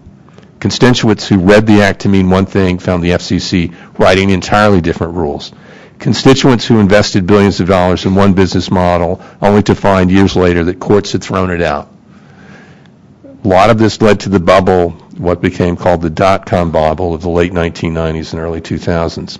And consumers who put their faith in a new law and in new services that were offered to them one day found out a year later those services weren't available because some court somewhere had thrown them out. But partly the disappointment is that being a member of Congress has little meaning if laws can mean whatever a government agency wills them to mean. When government agencies can write and interpret their own laws, Congress has little meaning. We, the people who elect them, are disenfranchised. Make no mistake, everyone loses when laws are not properly implemented. Businesses, investors, members of Congress, and most importantly, consumers. The best friend of a consumer is a competitor offering better service at lower prices. That's the best friend today. The best friend tomorrow is a different competitor offering even lower prices and even better services. Noticeably absent is a specific government agency. In a perfect world, consumers never see government agencies. When consumers have to go to the government agency, something is wrong. They're not seeing the competitor coming down the street offering them better prices and lower and better services. Consumers today have remedies at law if there are problems such as those that are claimed to exist for network neutrality. They can file antitrust claims against companies abusing their market power. I'm not aware of a large number, if any, such claims that have been lodged at the Justice Department or the Federal Trade Commission. Indeed, I'm not aware that any of the parade of horribles mentioned in the context of network neutrality is an actual market problem today. There might be problems tomorrow, but they don't seem to be here today. And none of the proposed remedies, either Title II or Section 706, is in the context of network neutrality squarely within the Communications Act.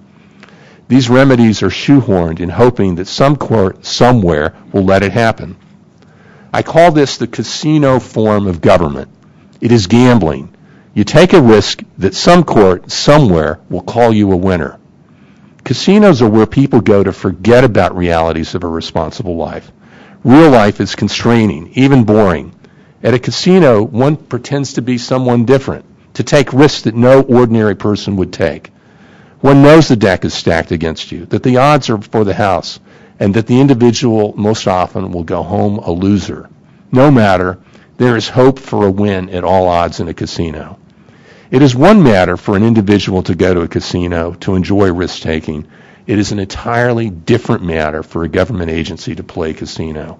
It is particularly irresponsible for a government agency to play casino with taxpayers' money and with consumers' interests at stake. Who in this room knows with confidence that the FCC will win the next round of network neutrality fights in a court? No one. Who in this universe has that confidence? You know, everyone knows there's great risk with the network neutrality fight. We all know. And yet, we also know that this agency is likely to try to do something with network neutrality. This agency has lost twice on network neutrality. Is it trying for a trifecta in a horse race? The FCC lost not because the courts were wrong, but because the FCC was wrong. And it knew it was wrong. And yet it went ahead. It was playing casino, rolling the dice. We are a better nation than that. And the FCC is and should be a better agency than that. A better form of government for everyone, consumers in particular, would be an agency that writes rules narrowly within the statute. No one would dare take such an agency to court because they would know the government agency would win. There are those who say we need Title II and network neutrality. I don't agree, but even if it were true, there is a solution. Have Congress pass a law. It's not up to the FCC to write laws that Congress has not passed. The courts have said so. And adopting a Title II approach to network neutrality is not costless. For the past 15 years, this agency has consistently held that Title II does not apply to broadband or the Internet. Even if the courts approved of such a move,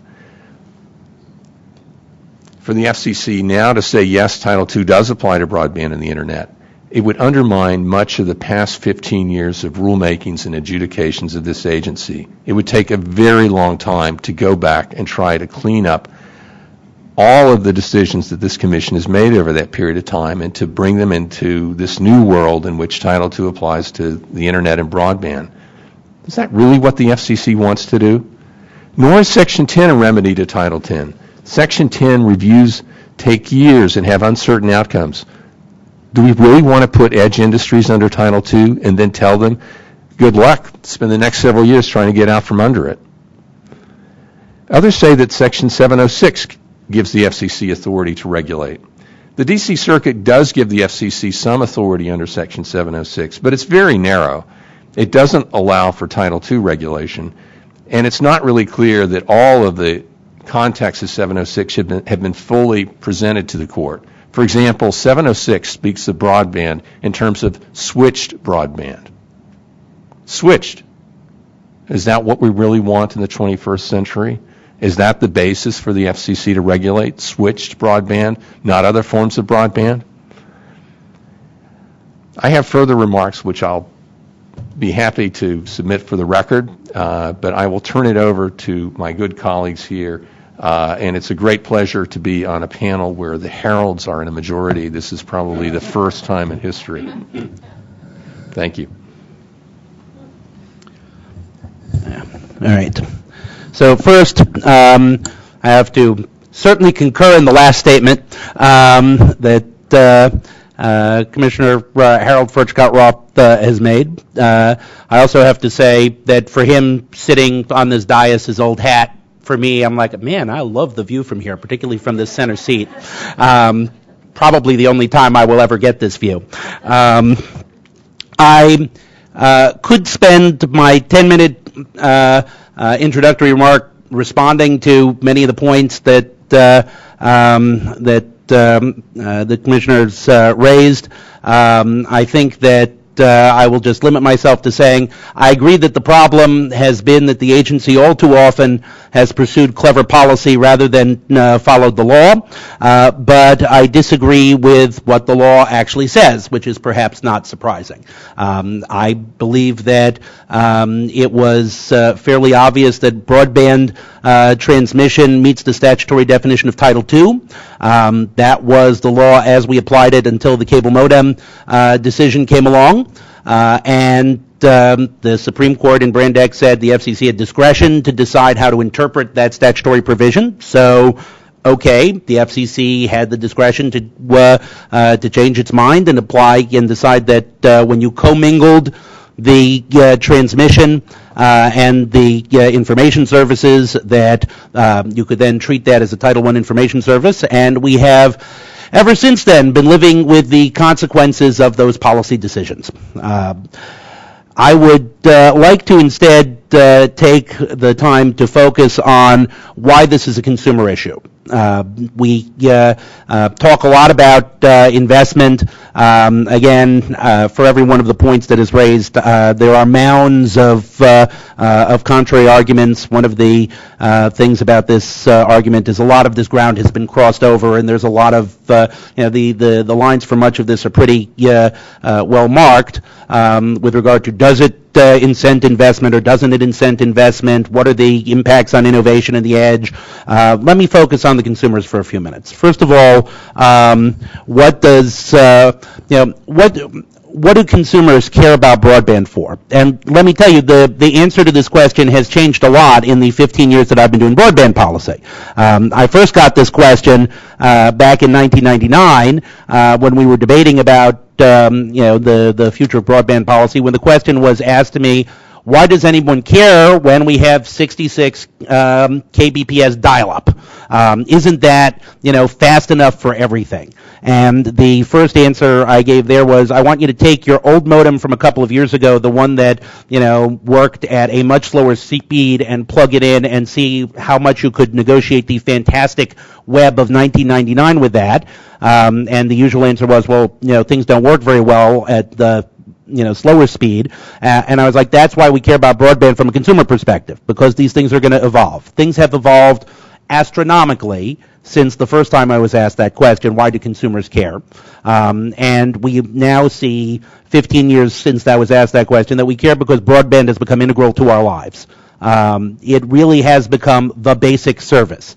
The utility in the sense that heat, power, transportation, and these things are utilities, not simply monopoly or natural monopoly, but things that are, whether they are competitive or not, considered too essential to leave entirely to the private market, because consumers are wholly dependent upon them. The cost of exclusion rises increasingly, so that now if you don't have broadband access, it is increasingly harder to access not simply Netflix or cat videos, as some people disparagingly say, but basic educational service, basic employment opportunities, medical information, these things on which play a critical role in our lives. And that is reflected in the fact that so many people care so deeply about this issue. As we move voice service and basic telephone service over to the IP platform, whether your phone call will get through or not, whether your 911 call will get through or not, is implicated by such things as network neutrality, and whether we treat this as a Title II platform or whether we roll the dice on information services. Because my problem of the casino is we have a lot of very well-settled law around Title II and how it works, and even further back with what Chairman Wheeler rightly calls the Network Compact. And the framework that was adopted 5-0 by the Commission in January, talking about fundamental values that we carry with our network and how these things work. We understand how those things are implemented in a Title II universe, and they have done pretty well. This wireless device that everybody agrees, to the extent that we have competitive services and communications that Americans can rely on, wireless is the apex. On this, I at least have 4 national competitors. On whether that's competitive enough, whether that works, we can argue about. But as compared to broadband, where if I am lucky, I have 2 wireline providers in most places, or 1 in a lot of places, or none in some places, and whether this is regulated as a Title II service that has not impeded investment, and for consumers, the reliability and the dependability that comes from the Title II side remains critically important. By contrast, I will point out what is the one service that consumers have the most intimate relationship that has never, ever, ever been regulated as Title II? Cable.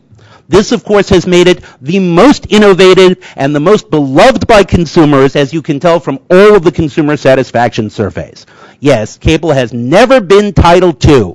This thing that consumers actually like, Title II. Cable, not Title II. So in terms of the real-world experiments that we have seen with what remedies do consumers have, how does this work, and sort of these other questions about innovation and investment, Title II seems to be standing up pretty well. Let me, though, switch to something else that is critically important, which is diversity of voices. Something that, unfortunately, I think goes unremarked in this context, and where net neutrality and Title II is critical. First of all, going all the way back 7 years ago, I remarked that network neutrality is probably one of the most important campaign finance issues that we will have, because if the end user, if the last mile network gets to decide who gets prioritized and can charge, as we have seen in radio and television broadcasting, even if you have rules that establish some sort of basic access and basic rate so that you can't entirely shut people out, when you eliminate common carrier type regulation and you start, that requires everybody to be treated equally at some level, and you start to have an ability to charge, the cost of campaigning goes through the roof. But more importantly than that, I believe, is the fact that for the first time on the internet, people are actually able to communicate and produce. And it doesn't matter if it's only 50 people watching it, or 100 people watching it, or 1,000 people watching it, or videos that change the world. It is the ideal of diversity and self-expression that in all of the time that I did traditional media ownership regulation, traditional media policy, we could never dream of accomplishing. That's a hell of a lot more important than Netflix and cat videos. Let me take one example here to try to wrap this up. Many people are aware of T-Mobile's Music Freedom initiative, where T-Mobile has said, we are going to allow you to stream from the 7 most popular music services to start with, without that counting against your data cap. We are open to trying to make this more open and inclusive to video services. T-Mobile is trying to do this. They have said in their T-Mobile data roaming petition that the reason they don't do true open with no data cap is because they can't afford to, because of the high price that AT&T charges them to roam on their network. But they're willing to take a hit on this and use this music as a loss leader and give something to consumers without any financial payoff from the music services, with no affiliations. This is the best case for differentiating among like services. What are the implications of it? Well, for starters, if you are not one of the most popular mass media music sites, you are disadvantaged. If you are representative of a traditionally marginalized community, if you are trying to broadcast on the internet in your native language to users of T-Mobile services, if you are, like Public Knowledge, doing podcasts that are policy in nature and are not music, you now stand at a disadvantage compared to the 7 biggest, most popular services. The natural consequences of this is we return to the era of scarcity that existed in the radio and television broadcasting era. We automatically reproduce this. We go back to when a handful of companies can choose by advantaging, even with the best of intentions, the most popular service, which will inevitably gravitate to the mainstream and cut off those diverse voices, those challenging voices, those voices that cause us to question. If you can control content, how will people respond now when we have the conflict in Gaza? Do you think that people will not go to their broadband provider, whichever side they are on, and demand that those voices be silenced on either side because I, as a subscriber, regard them as hate speech? The most popular market-driven ones will win, not because that is what consumers select, but because the handful of companies will be conservative and will not want to piss their customers off. And if that means cutting off one or the other side in the debate, they will do that. Finally, I want to take a look at this thing, the T-Mobile petition I mentioned earlier on data roaming. It's a curious thing in another real-world live experiment. We did voice roaming as an order out of this commission in 2007 as a Title II service. You must voice roam. If you are this guy, you have to offer voice roaming. We did it under Title II, automatic. The regulations take up about a dozen lines. We have never had a problem implementing this. Since we adopted it in 2007, we have revisited it once to expand it. And it certainly has not deterred investment in the wireless community. Data roaming we adopted in 2011. Because we did this under Title I, Title III, we use a commercial reasonableness standard, which T-Mobile makes a pretty good case is worthless. So now, because we can't get two common carrier on it, we are going to do this sort of benchmarking thing to get to a less good, more complicated place than we did under Title II. Again, when we're looking at the real-world experiences of Title II versus other alternatives, Title II is looking pretty good. Let me conclude here with a little anecdote I just picked up this morning. There's a book called Six Glasses, World History in Six Glasses by Tom Standage. And I happened to be reading this morning his piece, the chapter called The Coffee House Internet, where he talks about how coffee houses in London were critical to the development of discourse. And he brings an example of a particular coffee house that became very important for brokers and traders, and how the most successful brokers cut an exclusive deal with the owner of the coffee house to allow them to control who had access to that particular coffee house and who didn't.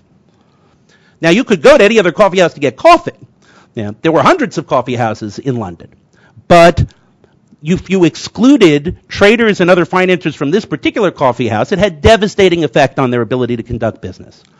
A trader who was excluded sued and won on the grounds that because coffee houses were common carriers, they needed to be open on an equal basis to the public, and therefore he could not be excluded from what had become a critically important venue for doing business, despite the fact that there were other coffee houses that he could go to, and it was a competitive market in that sense.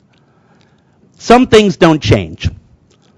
Common carrier regulation, Title II, is a very flexible tool. And in this case, it is an absolutely critical tool if we want to continue the kinds of consumer benefits and free discourse that we have come to enjoy on the Internet. History did not start and progress did not stop with the passage of the 1996 Act. The law was actually written in recognition of that fact, and Congress and the courts have spent the last 15 years accepting it and implementing it. In fact, in 2008 and 2009, Congress passed legislation that shifted the 75-year-old focus of universal service from availability to adoption and utilization. Recognizing that broadband internet service had become central to all aspects of daily life, it gave the Commission a year to deliver a national broadband plan to achieve the goal of universal service. In the plan, the Commission concluded that the success of the Internet revolution rests on an innovation system that creates virtuous cycles of innovation and investment. Driven by entrepreneurial experimentation at the edge, demand for new services is created that elicits investment in capacity and functionality at the center, which then stimulates another round of experimentation and innovation at the edge, which creates another round of investment in the center. That's the virtuous cycle. In its 2010 Section 706 report, again mandated by Congress on an annual basis in 2008, a bill signed by George Bush, the FCC concluded that broadband in the United States was not reasonable and timely. To its credit, the FCC then used the concept of virtuous cycle as the foundation of its open Internet order. To its even greater credit, earlier this year, the D.C. Circuit accepted the concept of the virtuous circle at the heart of the Internet innovation system and said the FCC has the power under that theory to develop policies to stimulate timely and reasonable deployment of broadband. As outlined in CFA's comments in the Open Internet proceeding, The challenge of the FCC is to preserve, protect, and reinforce the virtuous cycle of the Internet innovation system. To accomplish this goal, we argued that the FCC must recognize the Internet innovation system as the crowning accomplishment of progressive capitalism, guided by astute federal policy. This is it, the most remarkable achievement in the history of the human species when it comes to communications. 5 billion people on this planet have one of these to communicate by voice.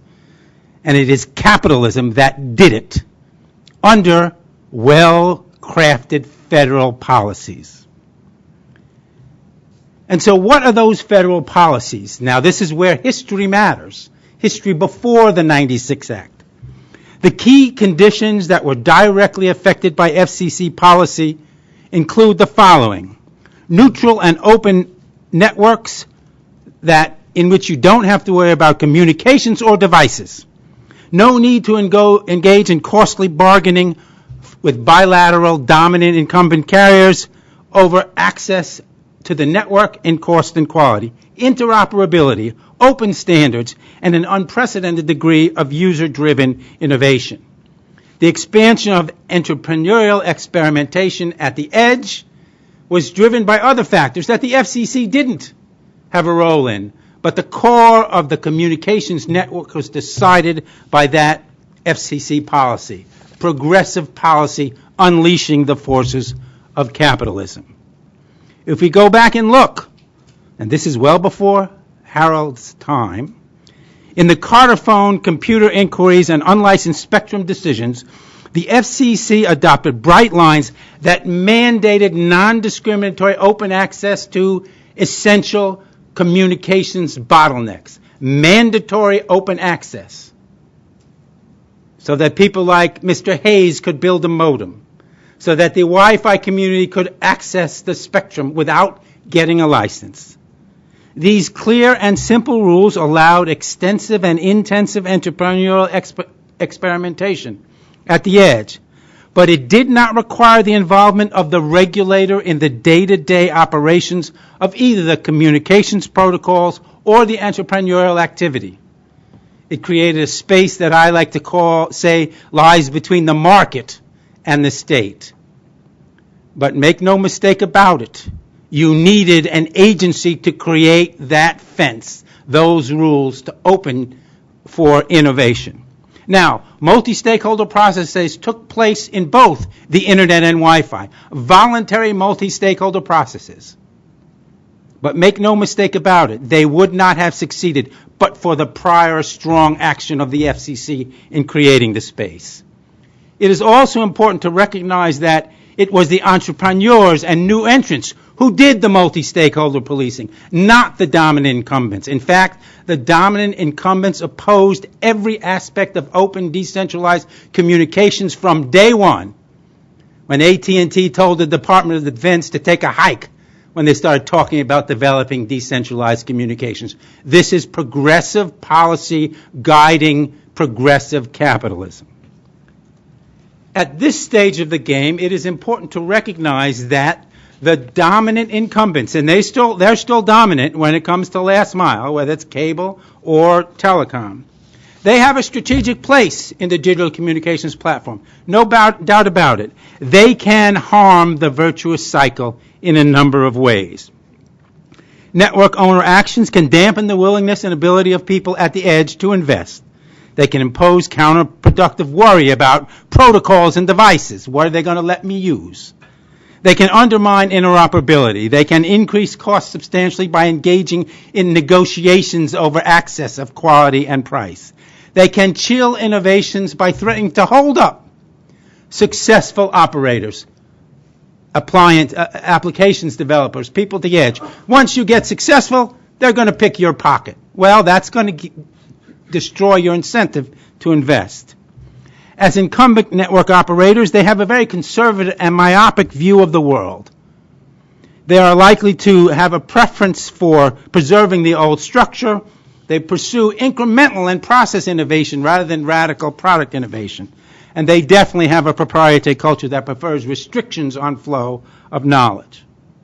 Since competition is weaker in the center of the network in the communications segment than at the edge, they face less competitive pressures. They face less pressure to innovate. They have the ability to influence industrial structure to favor their interests at the expense of the public interests. They can use vertical leverage to favor their integrated products. They can raise and tax innovation, either with market power or because switching is hard. Now, we need to have policies that prevent them from doing that. They will not do that on their own. They never have. They will impose a tax. They will affect the speed of innovation. Under the D.C. Circuit ruling, the FCC has 706 authority to oversee that process of innovation. The D.C. Circuit says it has to be flexible. There have to be negotiations, which replicates in a certain sense what has happened in the previous 30 years. But the D.C. Circuit also says they can oversee that process. For instance, the Commission could require that the traffic flows while the negotiation goes on. So you can't stop people from innovating, and you can then discuss the terms, but you can't shut them down, which is really important. Self-help at the edge should be considered reasonable. If I want to build a network that enhances the ability to deliver stuff, you ought to be required to interconnect with me and let that happen. The burden of proving what's reasonable should fall on the network operator. We can have standards for what is a reasonable outcome. You should not degrade the quality of service to public. It should not be exclusive. It should not be discriminatory. It should not be anti-competitive. The key problem here is that the D.C. Circuit gives the FCC less authority than it used to have. It cannot draw the kinds of bright lines that worked so well for 30 years to create the space in which the Internet flowered. It cannot draw those kinds of bright lines under 706 authority. So the FCC has to ask itself, can I do this sufficiently under 706? If it concludes it cannot, then it must draw the bright line. If it says, I cannot defend the Internet innovation system, the virtuous cycle, with the authority given to me by the D.C. Circuit, it then can go back and say, I need to reconsider Title II. But we believe, and we made very clear in our comments, that that use of Title II must be very careful and very selective. I am the veteran of 450 proceedings, regulatory proceedings for common carriers under Title II, and anyone who says they work really well and really quick hasn't seen them. So I am concerned about Title II for a simple reason. Title II is designed for things like water systems, which are very homogeneous and static. It doesn't change a whole lot. And they create stasis by creating categories of customers and types of service and requiring permission before the fact. That is the antithesis of a dynamic digital communications network. So we have this great tension between a static Title II utility system and a very dynamic telecommunications environment. And oh, by the way, let's be clear. After 75 years under Title II, we have a lot of case law, and of course that takes decades, but the terms in the statute were very loose. And the D.C. Circuit upheld the FCC's decision based upon the ambiguity in the statute. Ambiguity is not a mistake. It's not an accident. Congress knows it has a problem. The law is much less dynamic than the industry it regulates. And so we get constant looseness in the statute. And so for us, the bottom line is clear. We must have a set of rules to regulate the potential threat of the network owners, the harm that they will do to the Internet innovation system. But we have to develop a set of 21st century rules that lets us to continue to enjoy the innovation that flows from an environment where regulators and dominant incumbent companies don't get to set the speed of innovation and change.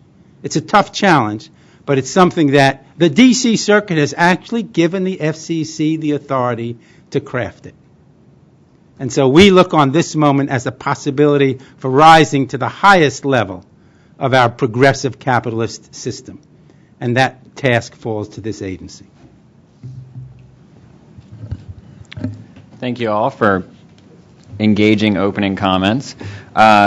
Just an announcement for people watching the live stream, if you have questions, you can send those to livequestions@fcc.gov or via Twitter using the hashtag FCCLive. If anyone in the room has questions, let's do the tent card procedure that we're all used to. And when you address a question to the panel, make sure that you indicate if you're addressing it to one person or if you'd like everybody to have a crack at answering it. I think we're going to start by pausing and giving people on the phone line a chance.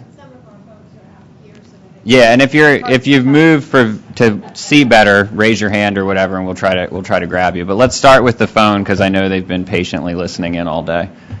Anybody on the phone have any questions? Okay, so I'm gonna grab the first question real quick here, and then we'll turn it over to the room. Do you have a 10 card? Yeah. Oh, your card's on the other side. Okay. Go ahead.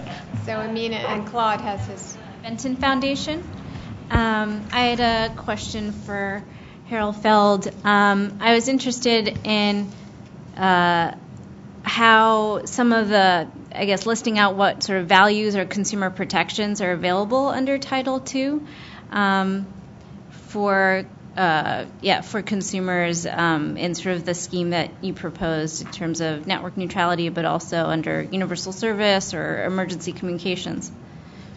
Well, one of the things that public knowledge has believed very strongly is we agree entirely with the formulation that Chairman Wheeler has put out about the Network Compact, about this idea of a fundamental values framework. We have talked about it as a social contract, primarily in the IP transition context, but it goes to these same fundamental values, which are universal service as being one of the most critical when we talk about a fundamental service that is necessary for everybody to be able to participate in this country. And I can point to services that go back to the beginning of the Republic that we have found were critical, and that the federal government has played a role in making sure that they were universally available.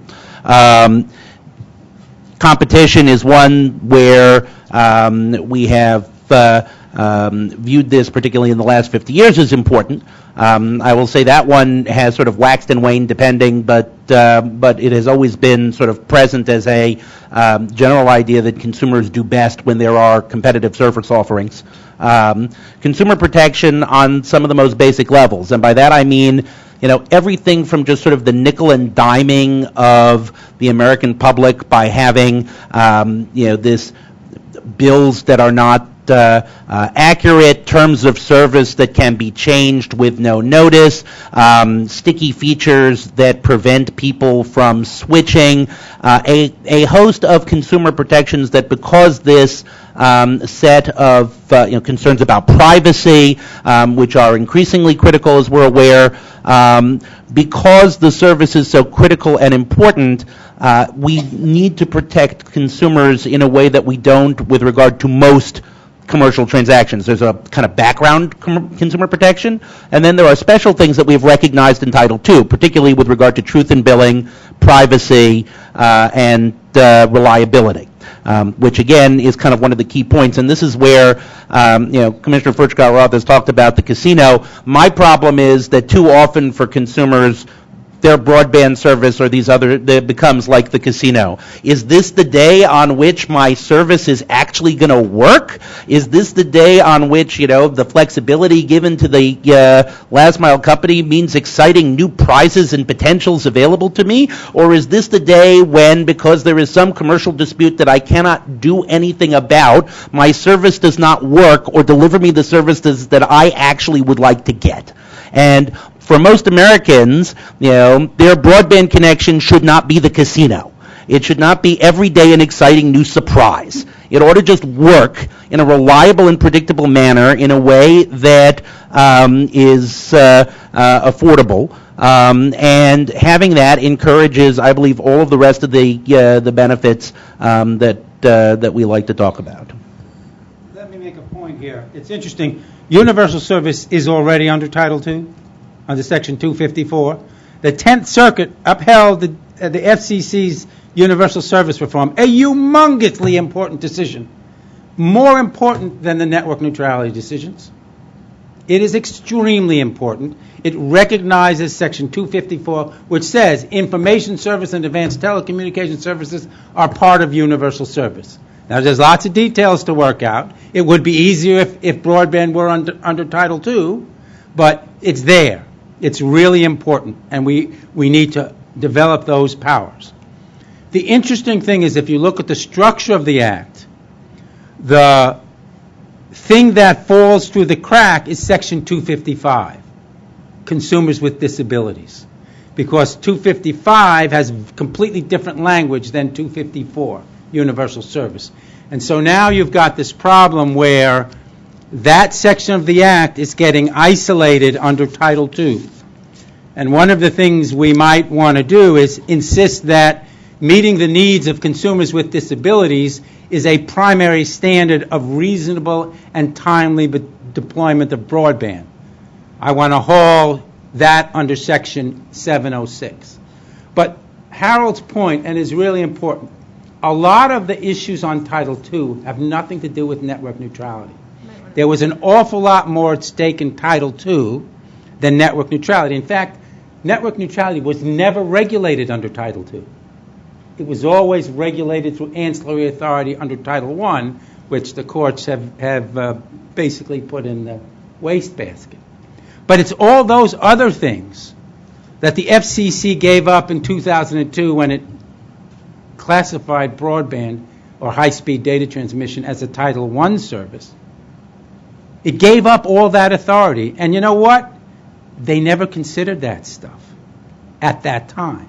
They had proceedings to look at universal service. They've never finished the proceedings. And they certainly didn't finish the proceedings before they made the classification.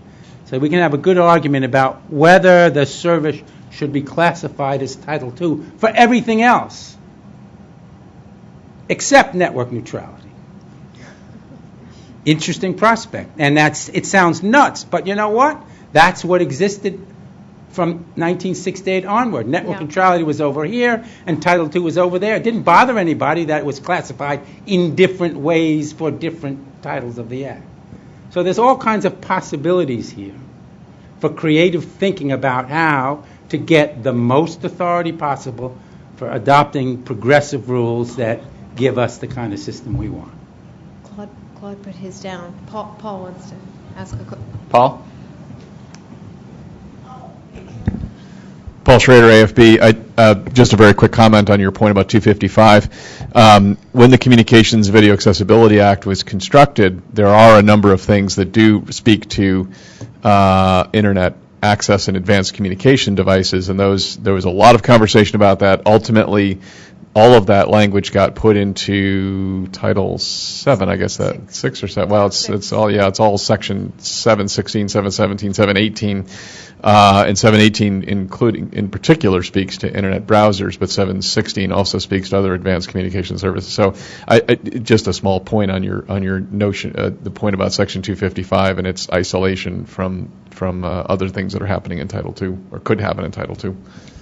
Well, again, but the point is that it resides elsewhere in the Act. Yes. 706 is elsewhere under the Act, and technically then it's a Title I kind of service, right? And that's all I'm saying is we need to be creative here. Yeah. Right. About how to get our values expressed in the 21st century. Mitzi? This is a question for Commissioner Fushkatharat. Does that work like an ambassador? You keep the title? Harold is a lot easier, but you might get confused as to which it is. So we had Commissioner O'Reilly in this morning who basically, like you said, that he questioned the FCC's authority to address the issue, but also whether there was an issue. And for those of you in the Washington, D.C. area, there was a recent article in the Washington Post in which they examined how Netflix and the speed and what they received prior to Netflix making a deal with Comcast, and showed that there was a significant improvement in the speeds after they made the deal. So do you have an opinion about whether there is any evidence that there is a problem with preferential treatment, and do you have any opinions about whether moving to a model where people who are able to pay more should have preferred speeds? There's a lot of very good questions embedded in that. Let me just try to tease some of them out.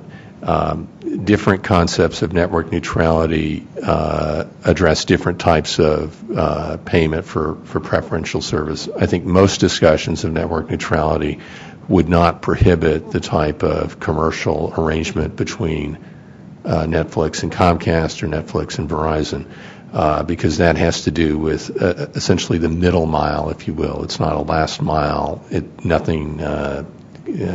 simply saying they're going to pay to get bigger pipes of Netflix services into the head ends or the central offices.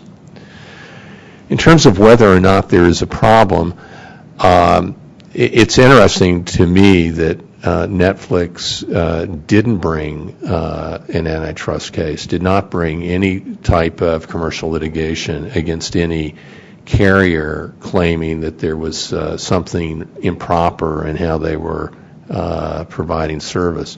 The question of whether is there a problem that needs a remedy at law,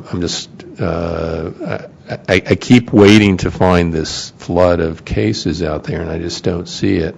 I would also note that in terms of is there a problem, if you look internationally at where the areas where the United States has an international competitive advantage, and one of the very few areas where we still have an enormous competitive advantage is what is increasingly called edge industries.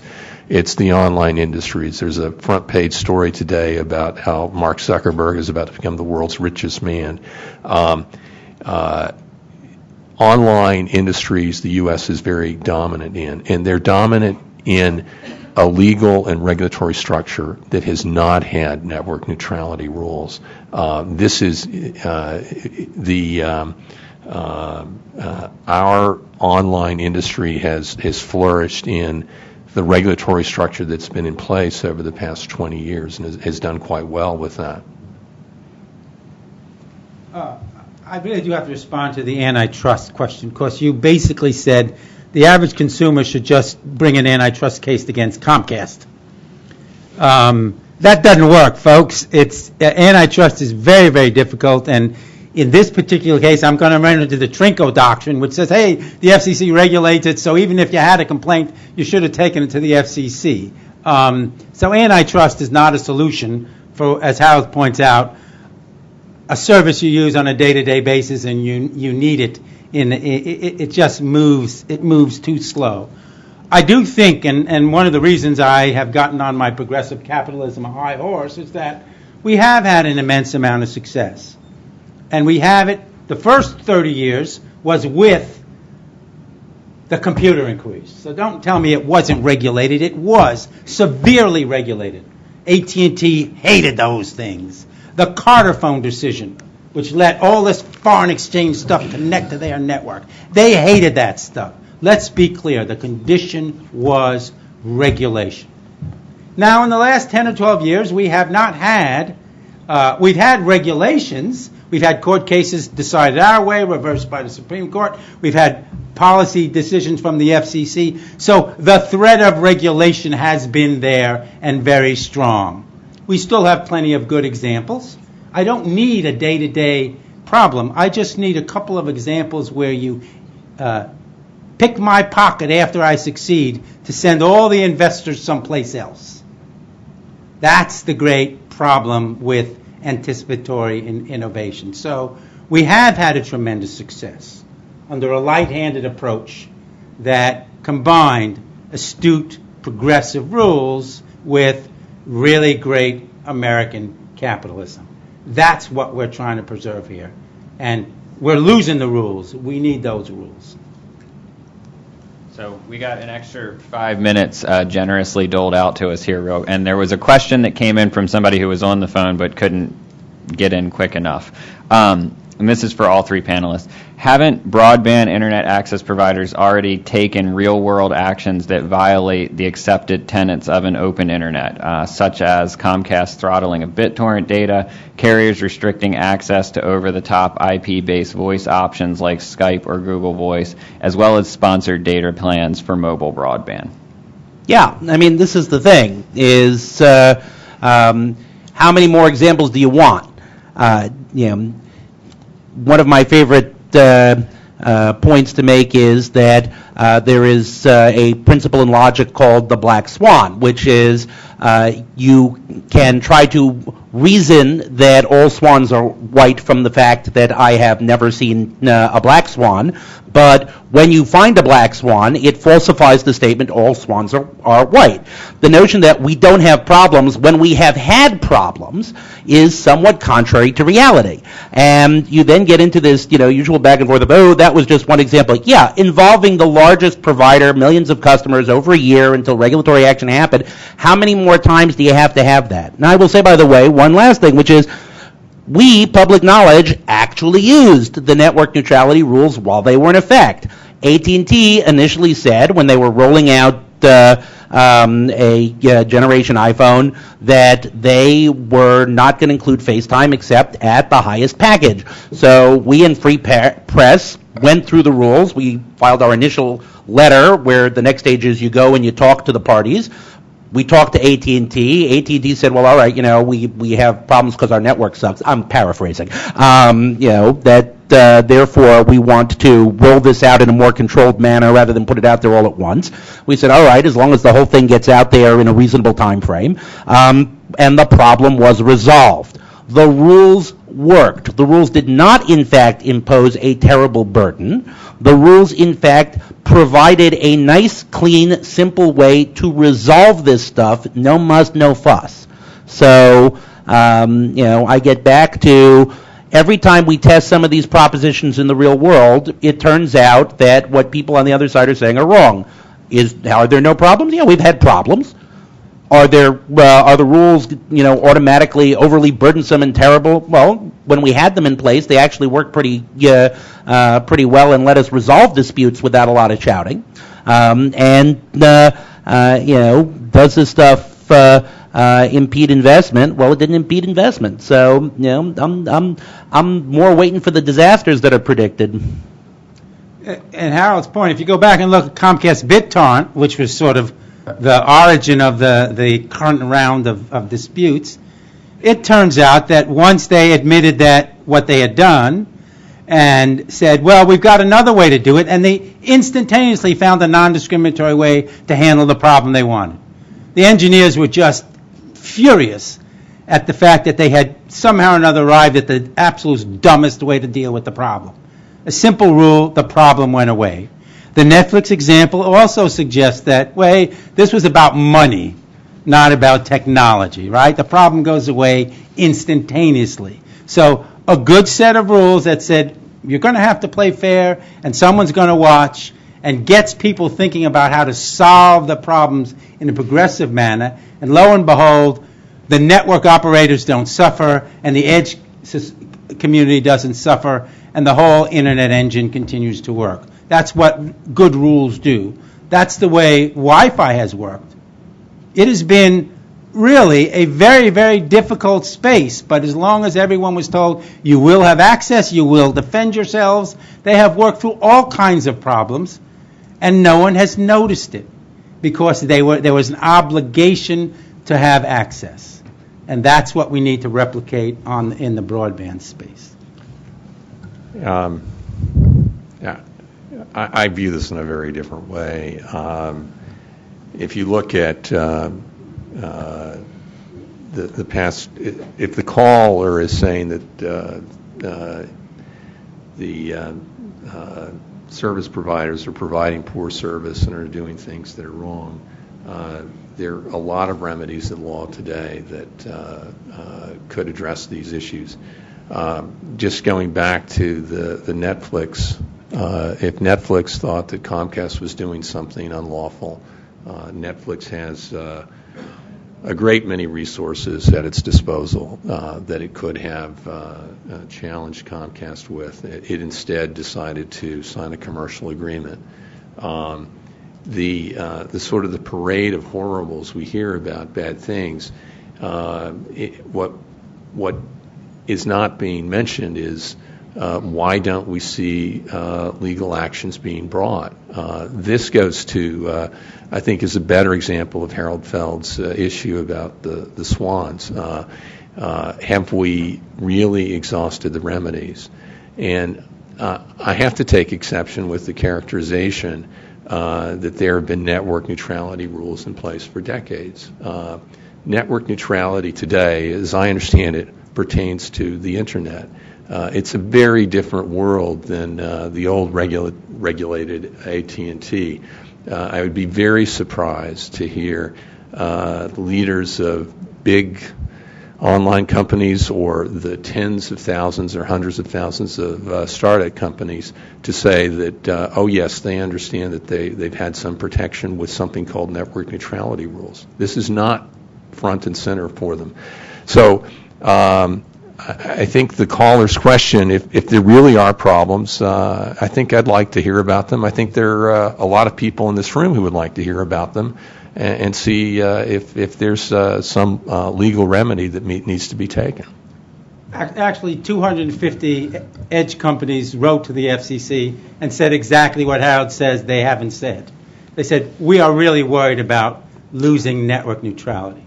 I really do have to say one other thing. As much as I worry about Title II chilling innovation, the one thing that will chill innovation is relying on remedies at law. The last thing an edge innovator wants to have to do is make his first hire a lawyer. And yet and you that's want them what to, Harold has in mind. That Harold. and yet what you want is a new regulatory structure under which they would have to hire lawyers. This well-designed regulatory structure worked. Computer inquiries worked really well. Carterphone worked really well. These are FCC acts. Carterphone opened this whole thing up. But for Carterphone, we wouldn't have had the Hayes modem. I would just Where add, anybody in his garage says, hey, I got an idea, plug something in the network. AT&T says, that's foreign exchange equipment. You can't hook that up to my network. The FCC says, no, let them hook it up. And that's how we get the Internet. Engineers start first, and then we see what happens. I also have to add from a consumer perspective that in light of the AT&T case, which permits providers to insert mandatory arbitration clauses in their agreements, where they can control the nature of the arbitration. And furthermore, under the recent Comcast decision, which prohibits class actions by consumers with regard to conduct under the antitrust laws against providers, on the grounds that each individualized action of exercising the antitrust law against each individual consumer does not fall within the class action realm.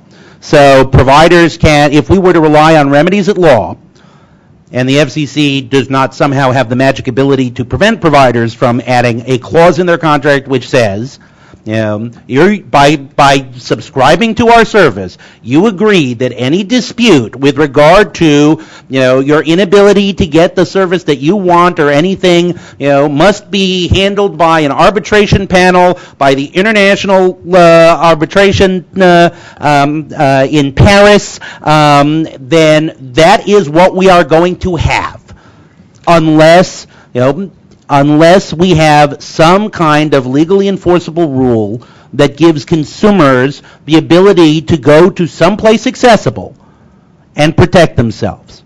Because I'll tell you, we have a lot of, the FCC handles a lot of slamming and cramming cases. There's a whole big, if you read the FCC Digest, you can see they do CP&I well, they do slamming and cramming, at least on traditional services, reasonably well, because we have a nice set of rules that work, and you don't have to hire a lawyer to make it happen. As a consumer, you call up the FCC enforcement line and you file a complaint.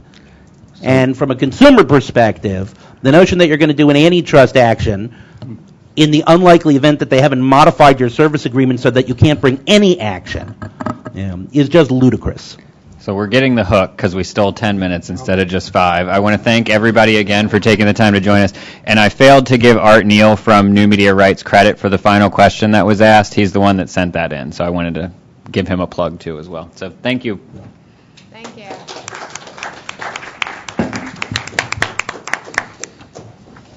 And thanks, Ed, for your leadership on that and for pulling that panel together. So thank you. I should have said that. Okay, if everyone could come back to the table. I know some of you went over there for a good view. And thank you again, Mark and Harold for your time. Come on up here. This is our speaker location. How many have you got? 3. 3 of you. Okay. There's one spot over here and 2 over here. Yeah, Patrick right there. Do you have a PowerPoint or anything? No? Okay. I'm sorry, I don't know your names. You want to do a self-intro? Sure. Okay. I'm Dave Simpson. I'm the chief of the... I don't know if your mics are on yet. Hold on one second. Yep.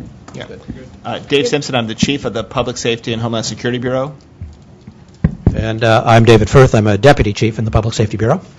Oh, actually, we do have you on the agenda. My apologies. You are on our agenda. Yeah, you are. Oh, gosh. It's been too long since and this is Patrick Haley, who's Associate Bureau Chief of the Wireline Bureau. I think we want to let the Admiral kick it off. Great. Well, thanks very much. And what a great topic to follow after getting everybody's blood going on that one. The short piece that I want to cover, and then I'll turn it over to David for a fuller description of some of the topical items regarding tech transition and what we're working on there, is an effort that we're teaming up with the Consumer Bureau on regarding an increased perception among many consumers that the settings for security and privacy on mobile devices are just overwhelming. That they really, it's difficult to understand what kind of risks you're accepting when you download an app and say, well, I'll let it look at this and I won't let it look at that, and that from a security standpoint and a privacy standpoint, when those apps then interact with different databases and your phone, and it's something that a large number of consumers aren't able to keep track of. What we would like to explore is the ability to come up with a simple set of questions around security and privacy that don't change app to app or platform to platform, that we could have the CAC help us develop, and then we'll work with the TAC, the Technology Advisory Committee, to essentially say, okay, if these are the questions that are unchanging, you can download an FCC app that will have those questions, and the providers, the platform and device manufacturers then would know that, hey, those questions aren't going to change. Let's work to ensure that our configurations, in fact, link to those questions so that you can answer the questions and know that regardless of the operating system, the platform, you're going to get the right configuration changes made so that those elements of privacy and those elements of security are, in fact, addressed. So Chris Monteith and I are preparing a letter to send both to the CAC, Deborah, and the Paul Steinberg from the TAC, that would ask you to consider collaborating around this kind of an application that the FCC could express the questions, and then the manufacturers then leverage the app to automate or greatly simplify, at least, a consumer's selection around privacy and security. Yes, Roger did share a little bit of this morning, but you're providing us with a little bit more information, which is great, and we're looking forward to working with you on that. I think it will be very helpful for consumers, so thank you. Great. Well, thank you. And on that note, I'll go ahead and turn it over to David as I have to go to another commitment. Thanks. And I think actually Patrick's going to lead off to talk about the IP transition, and then I will circle back and talk about some of the specific public safety issues that we're looking at in the context of our larger examination of the transition. So I think it's us and then lunch. Is that right? Yes. All right, and we're supposed to be done by 12:30. So I think when I say that is just because I'm not going to go into a ton of detail. I think I'm going to sort of highlight some issues, and then of course we can get into more depth if you want to have sidebar discussions or whatever works. But just to kind of tee up some things that are happening. And my colleague Tim Stelzig briefed this group in March. So I'm not going to, I think he provided sort of a summary of the AT&T proposal already in March. So I won't go into a ton of detail on this stuff, but just tee up a few things. So as I always start every one of these discussions with, technology definitely changing. It's been changing, as the chairman likes to say, and the other commissioners, the fundamental values don't. So we're continually focused on everything we do, that as technology changes, right, we got to make sure that consumer protection, competition, universal access, and public safety are maintained. Whether you're going from copper to fiber, or copper to wireless, or you're changing protocols from TDM to IP, whatever's going on, those are the core values around which we view pretty much everything we're working on. So I'm glad David's here, because David can talk about the public safety element and some certain things that are going on. I won't spend any time on this, but in the notion of universal access, which is in many ways sort of, goes towards our universal service policy issues, just highlight that in July we did adopt an order looking at ways to get higher capacity broadband in rural areas that wouldn't otherwise have any broadband at all. So going from essentially nothing to 25 megabits per second networks or higher. So we're allocating, as part of our Connect America Fund process, $100 million for rural broadband experiments in areas so that folks who don't have access can't take advantage of the IP transition if you don't have a high capacity broadband network. So there's a lot of work going on in our universal service side to address the universal access piece of this transition. And I'm happy to provide more information on that. As far as on the consumer side, I think you're all well aware of the AT&T proposal in two different wire centers, one in Alabama, one in Florida, where they have put together essentially a multi-step proposal to transition an entire network to be an all IP, the services to be all IP, in many instances going from copper and the physical network going from copper to fiber, or in the case of Carbon Hill, Alabama, going from copper to wireless in the majority of the area for 55% of the wire center. And so we're still at the stage where they've made a proposal. We don't actually expect them to submit any sort of service discontinuance filings until the middle of next year. So we're quite honestly still very much in the early stages of the AT&T proposed trial. Right? They have essentially 3 stages. They're in stage 0, where they've sort of outlined what it is. They're doing some community outreach on what their proposals are, but we're not expecting anything from them in terms of a formal request through our rules, through Section 214, to discontinue their existing service until 2015. With that being said, I encourage you all, if you haven't, at the June open commission meeting, folks from my bureau, the Wireline Bureau, did a presentation on where we're at with those, and they highlight a couple things which I do want to highlight here, which is, one, national policy won't be based on 2 wire centers. It's informative. We think we can learn a lot in terms of the consumer experience from doing some trials in wire centers, but of course we're not going to base national policy on only 2 wire centers. Point number 2 is what I just said, that that AT&T does not intend to seek the necessary approval under Section 214 of our Act until the second half of 2015, as we understand it. And we identified in that proposal some further points that we think need to be developed between now and then before any actual service discontinuance is filed, which is largely relates to the wireless home phone product, which, as I said, in Alabama, for example, would be their solution for 55% of the locations. There's some analog data features that work under the legacy system that we sort of want to understand how they work with the wireless home phone solution, automatic location information for the E911 system, some TTY accessibility and compatibility issues, and of course, one of the issues is sort of going away from the DSL option to an only wireless option, sort of the data allowances, price issues, and so we have some further questions that we're hoping that they will develop, as well as, there's the backup power issue. There's further questions that I think they would acknowledge they need to provide in terms of how the wireless product would work in the business marketplace.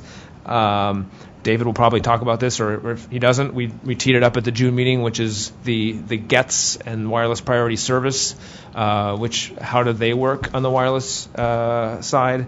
And then one of the issues, of course, is in Carbon Hill, Alabama, there's 4% of locations where AT&T has yet to.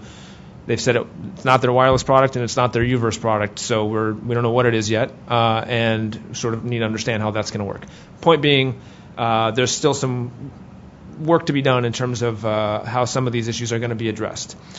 Outside of AT&T, of course, the transition is happening, and for example, Verizon has a network evolution initiative where they're sort of migrating customers from copper to fiber in wire centers across the country.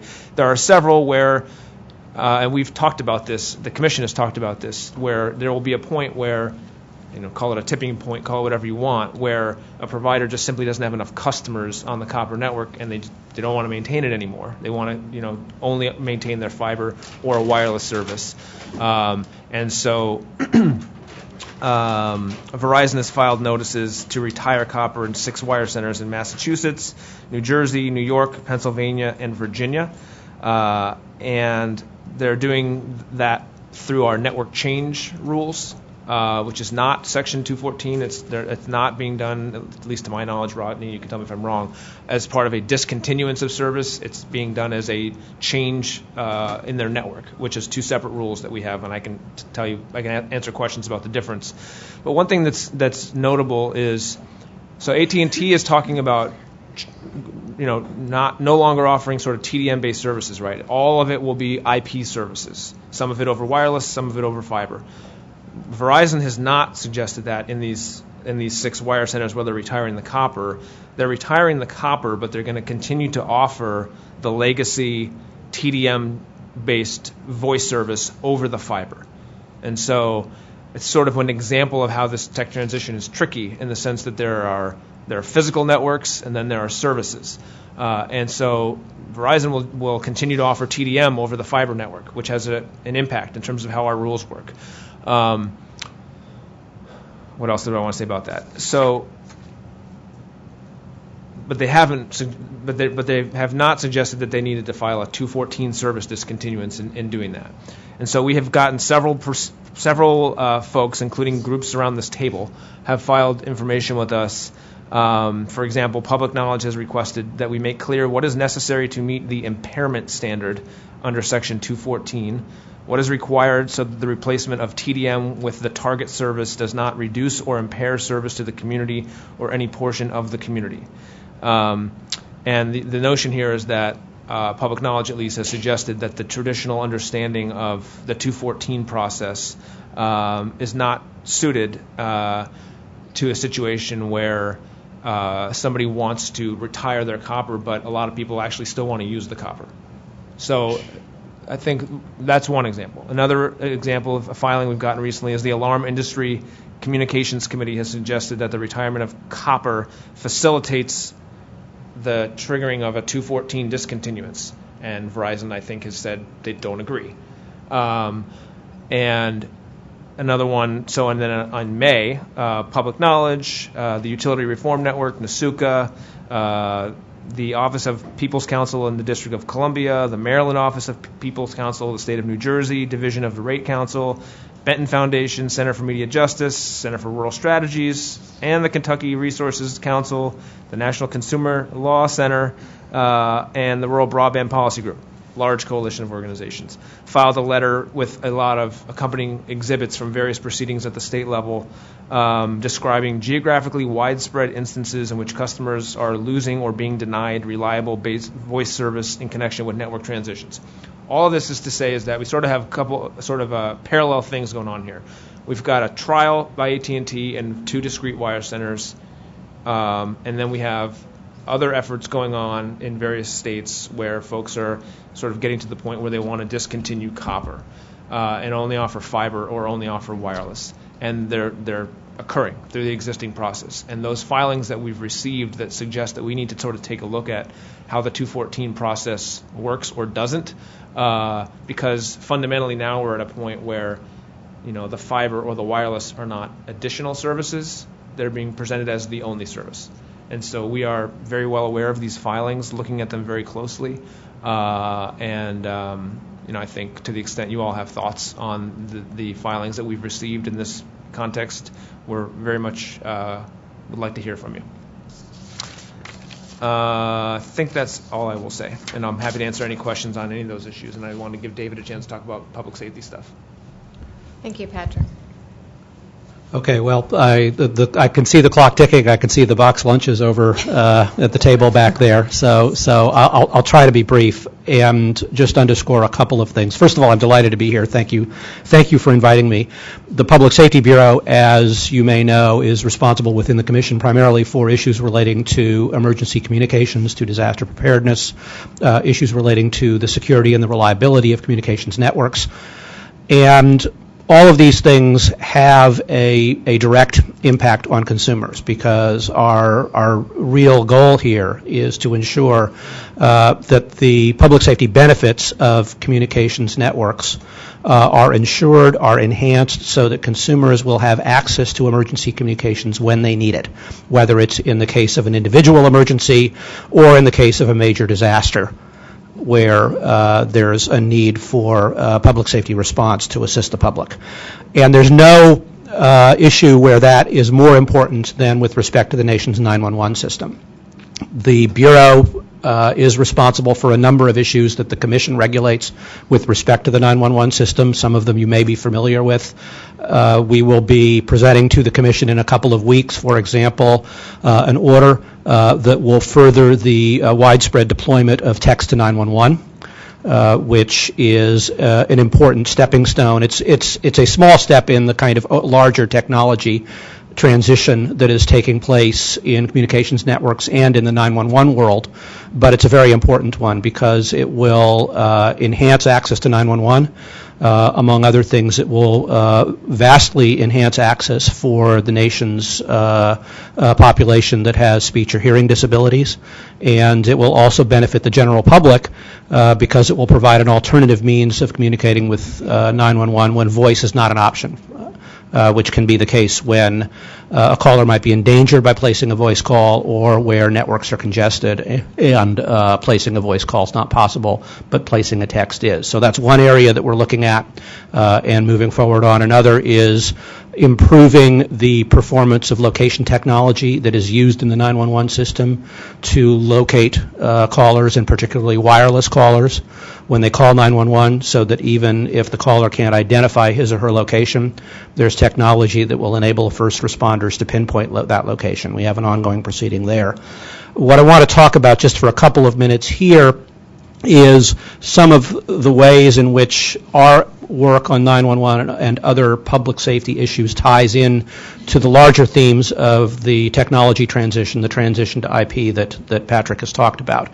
When the Commission launched its proceeding on tech transitions earlier this year, it identified several core values that need to be preserved and, if possible, enhanced as this transition goes forward.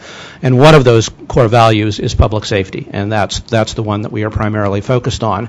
And from our perspective, that means ensuring that the functionality of 911, which has largely evolved on legacy telephone networks and which provides life-saving services to the public every day, is successfully carried over and improved as we make the transition to IP technology.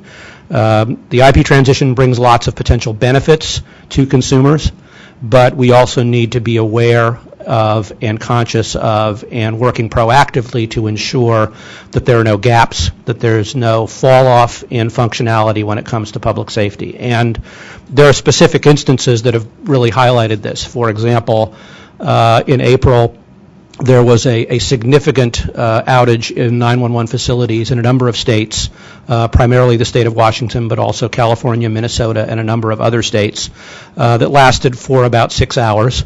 And we determined, and are looking at the causes of this outage, and determined that, in fact, the failure was rooted not in legacy technology, but in IP-based technology that is being used to support the transition to new next-generation 911 networks. And that underscores that even as we make this transition and move from legacy technology to IP technology that can provide vastly improved 911 service, we need to be very careful to ensure that those networks are designed carefully and correctly to provide that resilience, to provide that reliability.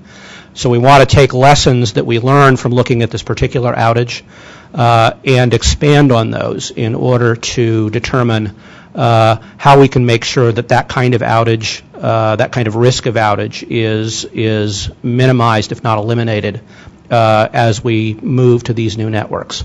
And that also means that the Commission has a very important responsibility, oversight responsibility, to ensure that this happens. And this is a responsibility that we share with state and local authorities that also manage significant portions of the 911 infrastructure.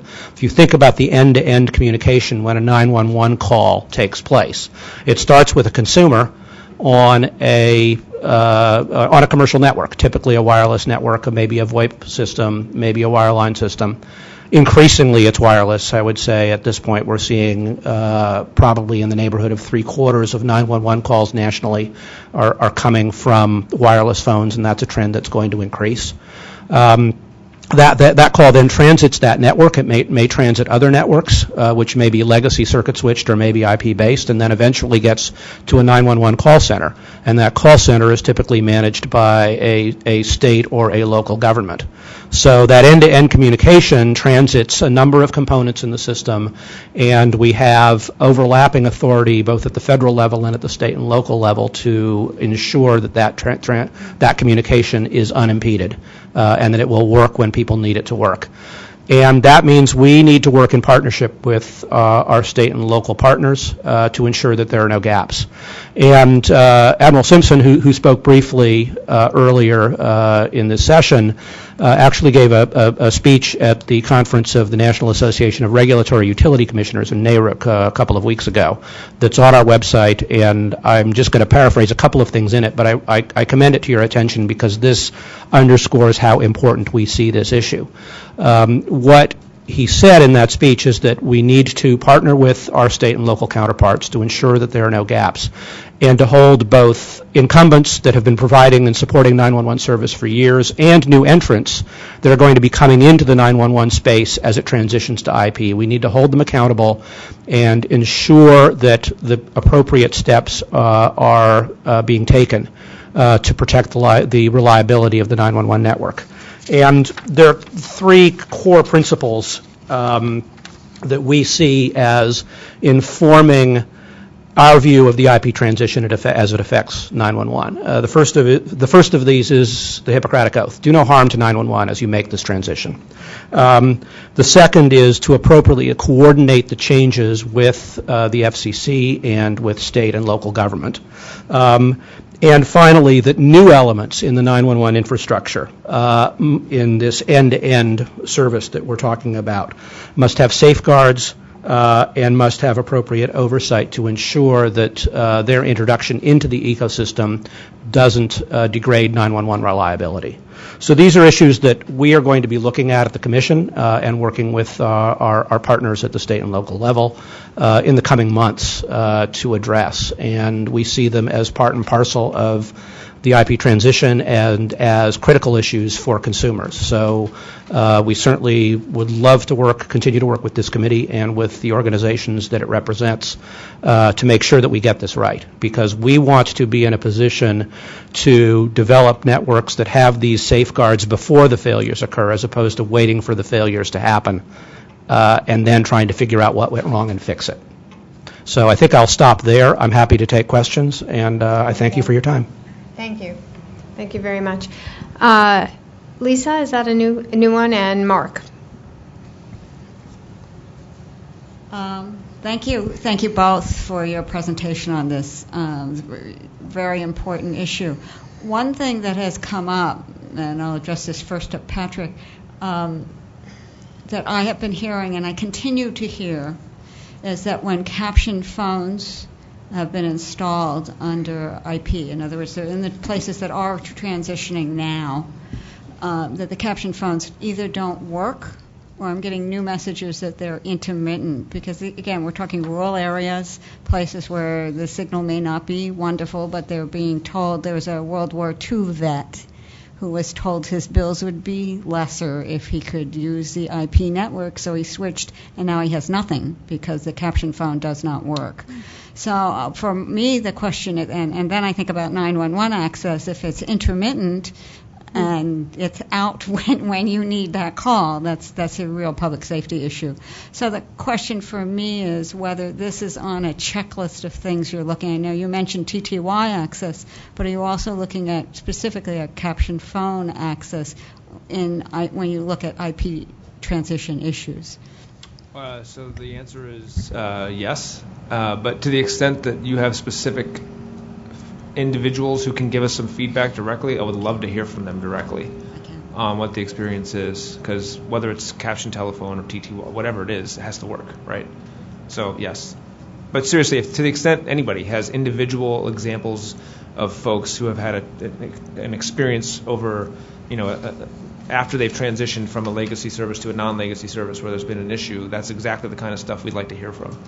And I will add also that in some cases we see that the technology isn't necessarily the problem, but the installers don't understand the technology. So in some cases they do have figured out a fix. In other cases there is no fix. So, but when they have the fix, the guys installing it says, gee, I don't know. And they leave them with a phone they can't use. So it's or a system they can't use. So that's another piece that we want to put on that, making sure that everybody knows how it all works, if there is a workaround or a way to make it work. Mm-hmm. Yeah, thank you, Lisa. Mark? I have a 911 question, I think. For the PSAP, or where the phone is answered, the 911 operator, at a county level, will they need new equipment or a new system or a new something, or are they going to be able to take the calls through the IP network over all of their existing equipment that they have right now in their center? The answer is it depends in part on what facilities they have now. There are certainly mechanisms in place that will enable PSAPs to determine when and how to make that transition. Certainly the transition from legacy 911 to next generation 911 contemplates that over time PSAPs are going to be upgrading their capabilities. Many already have, others are in the process, in the planning process, others are waiting to see how the technology evolves before they confront that. Because in the long run, next generation 911 is designed to support greater functionality than the existing infrastructure supports, both at the consumer end and at the PSAP end. But what the Commission is doing, our regulatory authority is primarily over one end of the communication, which is the end that the public uses to make those calls into the system and then get them transferred to a 911 call center.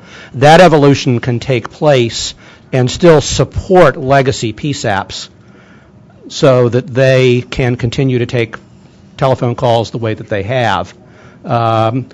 Ideally, we'd like to see everybody transition sort of in step, but we know realistically that that's not the way it's going to happen. So part of the evolution involves looking for ways to enable PSAPs to transition at their own pace based on their own needs and their own resources. But what we want to do is encourage an evolution that creates more opportunities and more incentives for PSAPs to make that transition, makes it as cost effective as possible. Text to 911 is a good example. The way in which text to 911 is being implemented, there are options that PSAPs have without fully upgrading to an IP next generation network to accept text as a kind of an interim step if they choose to do that. And that's been one of the very important elements of making text to 911 available. So there are a number of areas where we see a process that could take a number of years, and where we want to give PSAPs the flexibility to make the decisions and do the planning so that they can do the upgrades on their side of the system. And then there's no way you could speculate as to what the costs might be, because it would depend on what level they're at right now and where they want to go to when they make the upgrades. Yes. I mean, there's been a lot of work done on trying to cost out various elements, but a lot of it does depend on where you are and how quickly you want to implement. Certainly, it's our hope that PSAPs can take existing funding mechanisms that are being used to fund their legacy networks to help fund that transition. But there's always the challenge of additional costs that you may have during the transition period when you are supporting your legacy network but also trying to make the transition. So there's a kind of a hump you have to get over. It's also our expectation that over the long run, next generation 911 can be made more cost effective than the legacy system, and certainly the maintaining the legacy system, but there are obviously funding challenges in terms of making that transition. Thank you. And Mitzi? Thank you. This is it Hallie? Okay. Patrick. Patrick.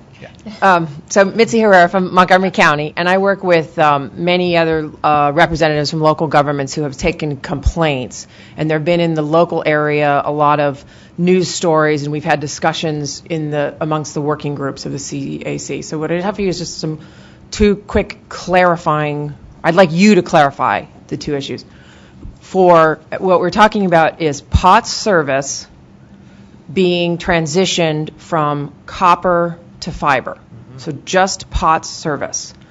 So some providers, I believe that AT&T has filed some petitions. Some providers like Verizon have not. There have been claims back and forth about whether providers are allowing the copper to deteriorate through lack of maintenance or not. But the question is, do consumers have the right to request that their POTS service continue to be delivered over copper if there has been no petition filed at the FCC to terminate the use of that copper? And the second one is, do consumers have the right that all of the services that they were able to get over POTS copper are still available to them over POTS fiber?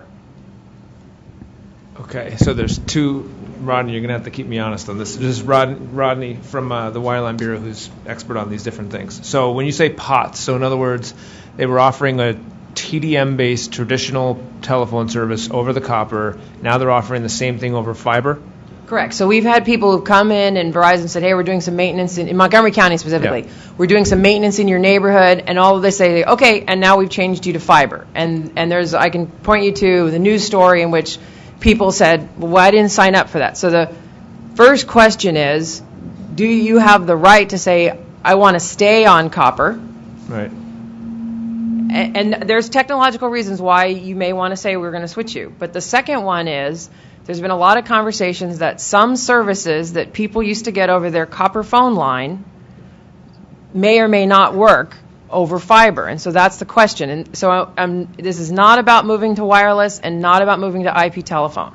It's just when the provider comes and says, for maintenance or other issues, we want to keep the same service to you, but we're going to switch the technology from copper to fiber.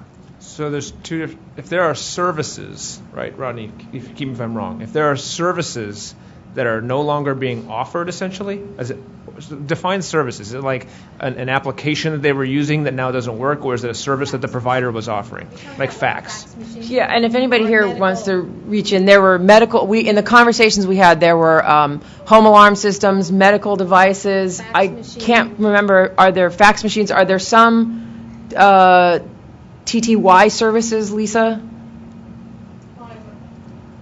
I have not heard any problem with fiber on TTY or caption phones. I haven't had any reports of that. Are the actual The primary services they had that they can't get? So, I mean, specifically which ones? Well, we've had more information, and I can follow up with you, and I'll provide that to you. We've had more complaints about are the people who just feel that they are being switched with really either using deceptive tactics, is what the consumer would claim, and they weren't offered the choice. So as a consumer issue, as a threshold matter is, do you have the right for POTS service, one technology versus the other, where a petition has not been filed at the FCC? So I'm reluctant to give you a definitive answer without the specific facts, other than to say we sort of have two different rule regimes. We have what we call our network change rules, which is Part 51 of the FCC's rules,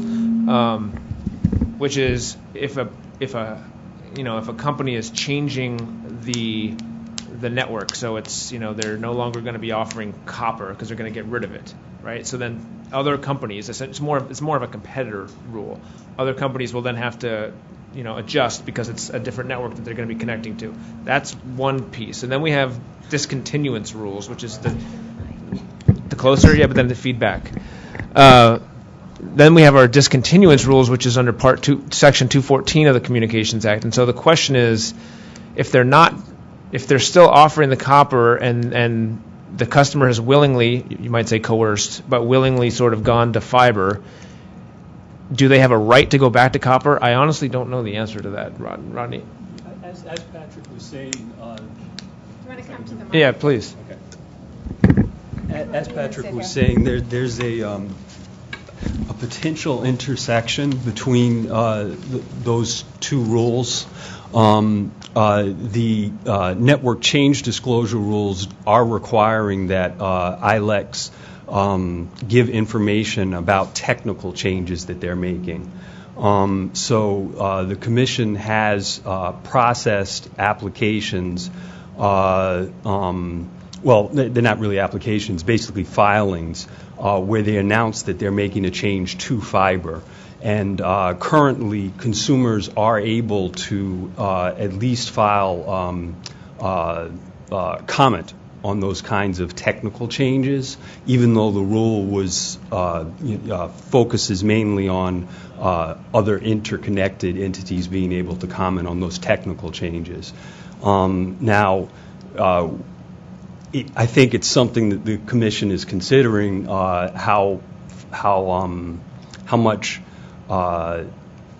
changes like this may impact the services that are being provided over those technical facilities. So, I mean, the Commission has processed discontinuance applications where there has been a switch of the actual service from a TDM-based service to an IP service exclusively. But where, for instance, Verizon is making certain technical changes and still providing the same TDM-based service over those facilities, we have not processed discontinuance applications for those. But consumers still can't comment on those kinds of changes by sending in emails to networkchange@fcc.gov. Okay, and I'll get that. I guess the follow-up question is, it came up we had a Verizon representative come to a consumer meeting within Montgomery County. If you are, where there is no discontinuance petition filed at the FCC, and you are transitioned from your TDM services from copper to fiber, is Lifeline service still a requirement when the TDM service is provided over fiber? Yeah, I can't imagine why it wouldn't be. It's still a telephone customer, and they still have their Lifeline obligation, yeah. Okay. I think the tricky part of your question, and not to belabor this, is I don't know that our rules contemplate a customer being switched from copper to fiber. It's the same TDM-based service, but it's going over a different medium. Having a right to go back to copper, that's sort of just different than what our 214 process is. It's more of a consumer protection. I imagine it may even be more of a local or state level regulatory issue than it is an FCC issue. I don't know. I don't know the answers. I don't want to give you a definitive answer. But this is exactly the type of thing that's kind of coming up. Is our 214 process effective? Right? Is it working as these kind of issues are coming up? And that's the type of thing we're looking at. And I wish I could give you a more definitive answer, but I can't. Julian, do you have a quick question? Because we're hitting the lunch half hour. My hand here. Huh? Who picked him up in lunch? Yes.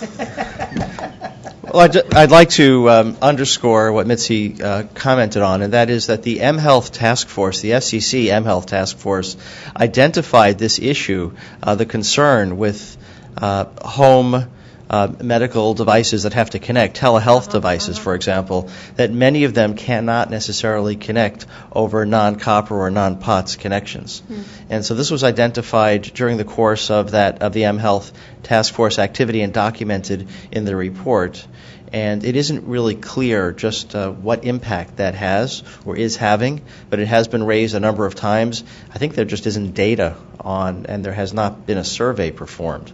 But it probably shouldn't be ignored that we may be locking out, unfortunately, older technology, but it may be the only technology available in certain markets and for certain patients. So these are different issues, though. So your issue is if a company wants to come in and no longer maintain their copper or get rid of it, will the services that previously worked over copper continue to work over fiber? That's one set of issues we're totally completely looking at. The other issue is different, which is they are still maintaining the copper, but for whatever business reasons, they're trying to get as many people as they can on the fiber, which ultimately will justify them not maintaining the copper. I mean, from an irrational business perspective, that's why you would do that.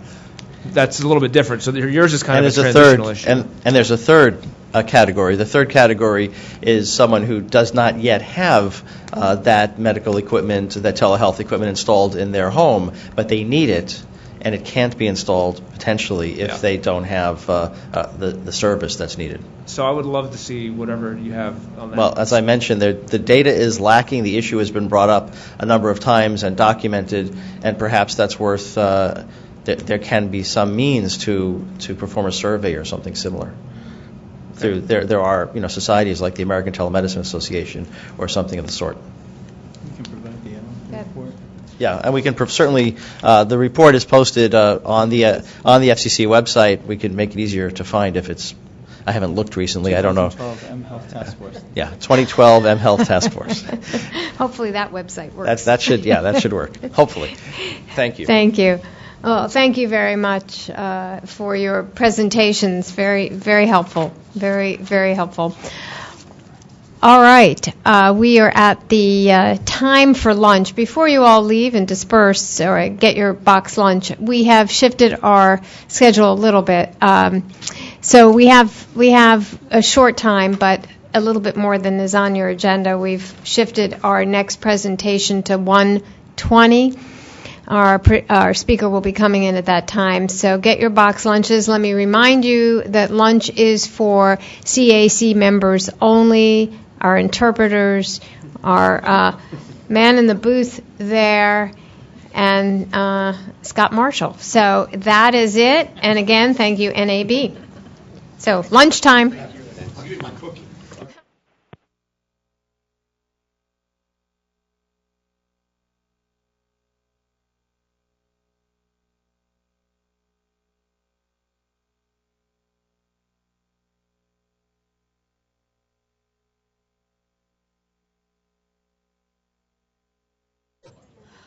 Everyone, let's get to the table.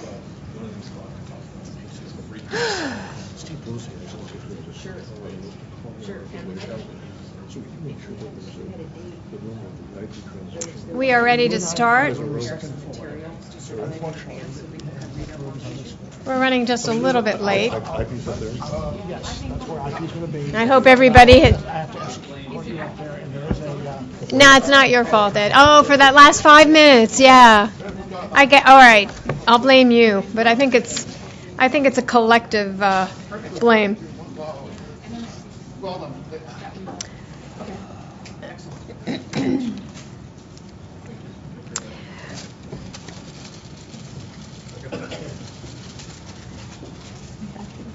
Bechtel.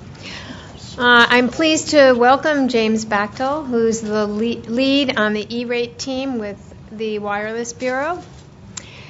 And he's going to update us on E-rate. So thank you so much, James, and our apologies for running a little bit late this afternoon. Thank you for your flexibility. Thank you so much for having me today. I'm an attorney advisor in the Wireline Competition Bureau. I work on the E-rate team, and we're all very excited to have a major revision of the E-rate program adopted and released by the Commission, and I want to talk to you a little bit about it today. On July 11th, the Federal Communication Commission adopted an E-rate modernization order that will expand Wi-Fi networks in schools and libraries across America while ensuring that support continues to be available for broadband connectivity to schools and libraries. The new rules are part of a major step in a comprehensive modernization of E-rate, the first such effort since the program's creation 18 years ago. The program increases focus on the largest and most urgent need, closing the Wi-Fi gap, while transitioning support away from legacy technologies to 21st century broadband connectivity, ensuring that E-rate money is spent smartly and improving program administration. The reform will expand Wi-Fi to more than 10 million students in 2015 alone. So first I thought I would look at some of the Consumer Advisory Committee's recommendations regarding improving the E-rate program and how they match up with what the Commission actually adopted. So the Consumer Advisory Committee recommended that broadband connectivity for schools and libraries should be a priority. And this item continues to fund broadband at current levels and focuses spending on high-speed broadband technology by eliminating outdated services and phasing down voice services. The committee also recommended that E-rate funding should be distributed in a way that promotes fair and equitable service and adequate speeds to schools and libraries of various sizes and locations. And I'm happy to report that the item continues to prioritize funding to low-income and rural areas while providing a new boost for the delivery of broadband inside schools and libraries. The committee recommended that the E-rate program ensure that schools and libraries are not only connected to the Internet, but also assist in the purchase of essential equipment to spread that connectivity through schools and libraries and beyond. This item sets an annual funding target of $1 billion for Wi-Fi equipment and maintenance for funding years 2015 and 16, which should certainly allow that connectivity to be spread to the schools and libraries. The committee recommended that the FCC consider whether Priority 2 funding or internal connection funding adequately address the unique needs of rural communities and smaller schools, as well as the changing educational environment. Again, we now have $1 billion set aside that we've directed towards that Wi-Fi. And there's also innovative ideas like allowing direct connections between a rural library with slow internet speeds with a nearby school that has faster broadband connectivity by waiving some of our applicable rules and allowing that to happen much more easily than it could have. The Consumer Advisory Committee also asked that funding not be tied to specific educational objectives outcomes, and no educational outcomes were implicated in this order. The committee asked for improved data collection and monitoring of the E-rate program, starting with a simpler, better designed E-rate application form. Also, the implementation of electronic filing system, and I'm happy to report that the order directs USAC and our Office of Managing Director to work with USAC on modernizing its E-rate IT systems. It requires online filing for all forms now and requires a plain language review of correspondence and forms, and better data is being both gathered and disseminated publicly. The committee feels that simplifying the application and disbursement process for E-rate applicants and customers is important. The FCC could create a Form 471 easy and consider eliminating Form 470. Well, the order creates an expedited Form 471 process for multi-year contracts, and it also eliminates the Form 470 for certain applicants. And while no changes were made as a result of the order to funding levels, we have an accompanying further notice of proposed rulemaking which examines whether the funding cap should be increased in light of the program demand. So I think we've come a long way in modernizing the program, and I think a lot of the ideas and recommendations that this committee had have at least been addressed in this order. So now I think I'll take you through and just give you some highlights from the actual item. So the order and further notice of proposed rulemaking adopted by the FCC accomplishes three major goals. It closes the Wi-Fi gap, it maximizes E-rate spending, and it makes the E-rate administration and application process faster, simpler, more efficient. So first, closing the Wi-Fi gap, as I noted, there's an annual funding target of $1 billion for Wi-Fi, while ensuring that continued support continues to be available for broadband connectivity to schools and libraries. The item allows support for Wi-Fi purchased as a managed service, also allows support for caching servers through new internal connections funding mechanism. It it increases support targeted for Wi-Fi in rural school districts substantially, a nearly 75% increase, and targets a nearly 60% increase in urban and suburban districts. It also begins a multi-year transition of all program funding to broadband by gradually phasing down support for non-broadband services. It adopts clear broadband goals to measure overall program success while maintaining local flexibility to determine the needs of individual schools and libraries. The second goal was maximizing E-rate spending. The item incentivizes consortia and bulk purchasing. Consortia applications are prioritized, and preferred master contracts for internal connections, like buying off a schedule, is now permitted with no Form 470 required to be filed. It also increases transparency on how E-rate dollars are spent and on prices charged for E-rate services. The final goal, making the E-rate administration and application process simpler, faster, and more efficient.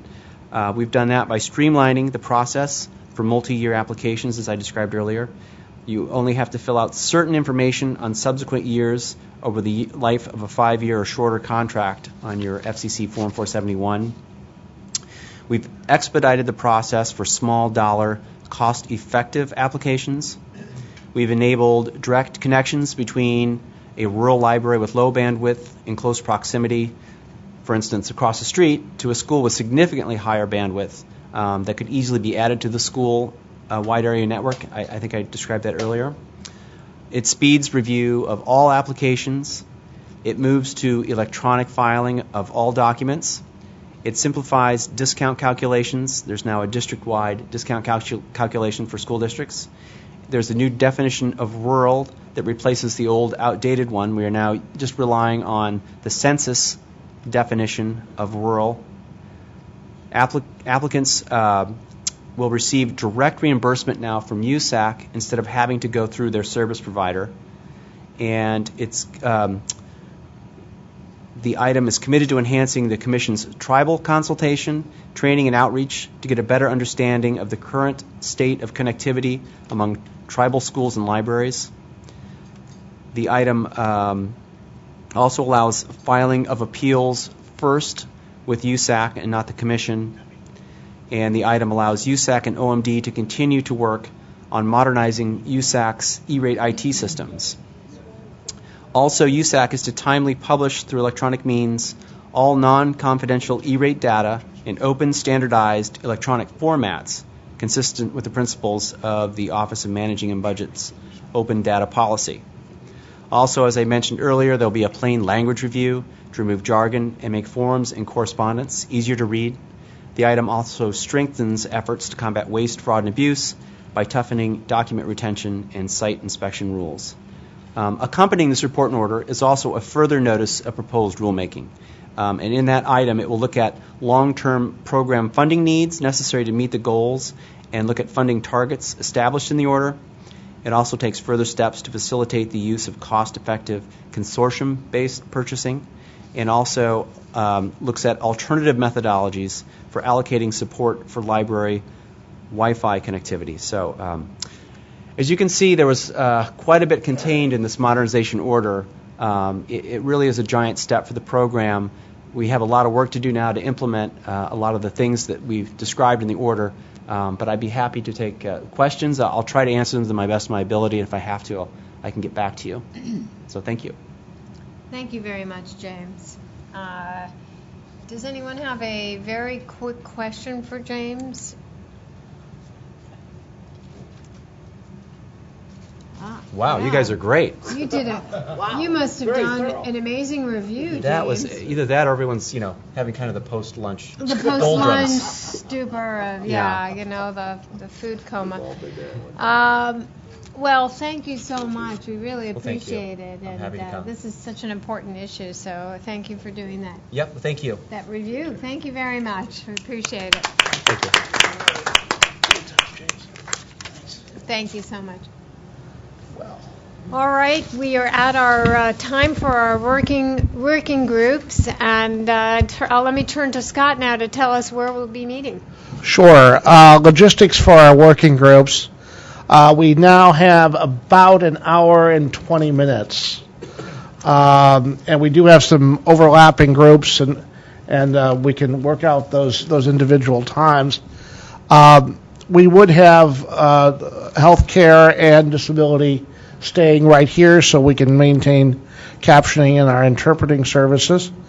Health care will be going first. They've got a visitor, Michelle Ellison, is going to be meeting with them briefly during the first part of the period of time.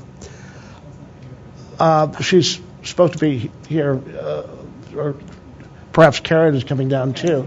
Oh, okay, great. Okay. We need very little time with the disability group. All right. Well, then you'll have plenty of room there. The consumer and universal service groups. My only two other rooms on this floor will be 402 and 442, which are to my right, and they're straight down the hall. And I believe they're just opposite each other after you pass the intersecting cord. Scott, which is which? Which is which? I leave that to your good choice because they're different. There's different size rooms, and depending upon how many people are going to want to meet, you could probably figure that out. They're virtually across the hall. Ed is picking the warmest room. Well, from past experience, 442 is the colder of the two. Okay. Ed, you're picking the other room. That means you want 402, I think. 402 for the consumers, yeah. And universal service in the other room. 442. Just to mention that universal service probably won't be for very long Right. at all. Yeah, we won't need that much time. Especially if you're in the cold. And they'll be presenting a recommendation later in the afternoon. Sorry. And then IP, I will take you upstairs to 2B 142. Sorry for the hike, but I couldn't avoid it. Actually, maybe it's useful to have IP meet with consumer. Maybe it's Well, we've got a long time, so if you want to. We have a lot of overlap. We do have some overlap there, And then yeah. after consumer, we might have time to. Right. Yeah. Ed, what do you think about that? That works for us. Does that work for you? Well, then you can stay down here then. 402. All right, there you go. Go to 402, correct.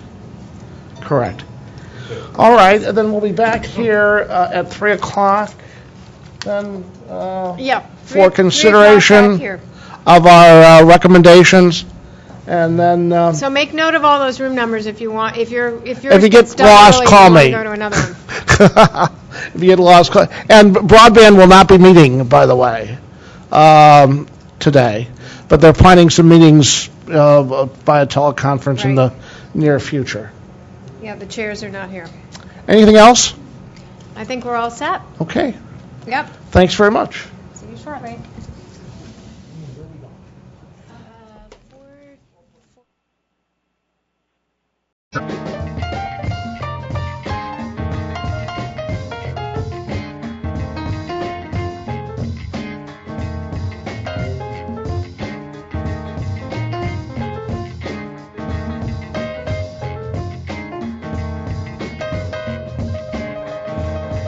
Oh, Amina.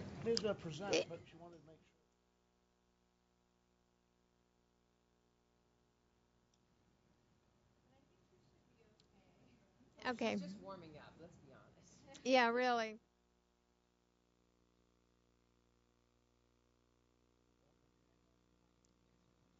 Okay, so would you, are we on? Am I on? Yep. Okay, perfect.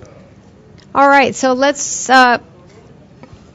we'll do some working group reports after our recommendations. I want to make sure that we have the maximum number of people around the table. Let me just do a quick count to make sure we have a quorum, Scott.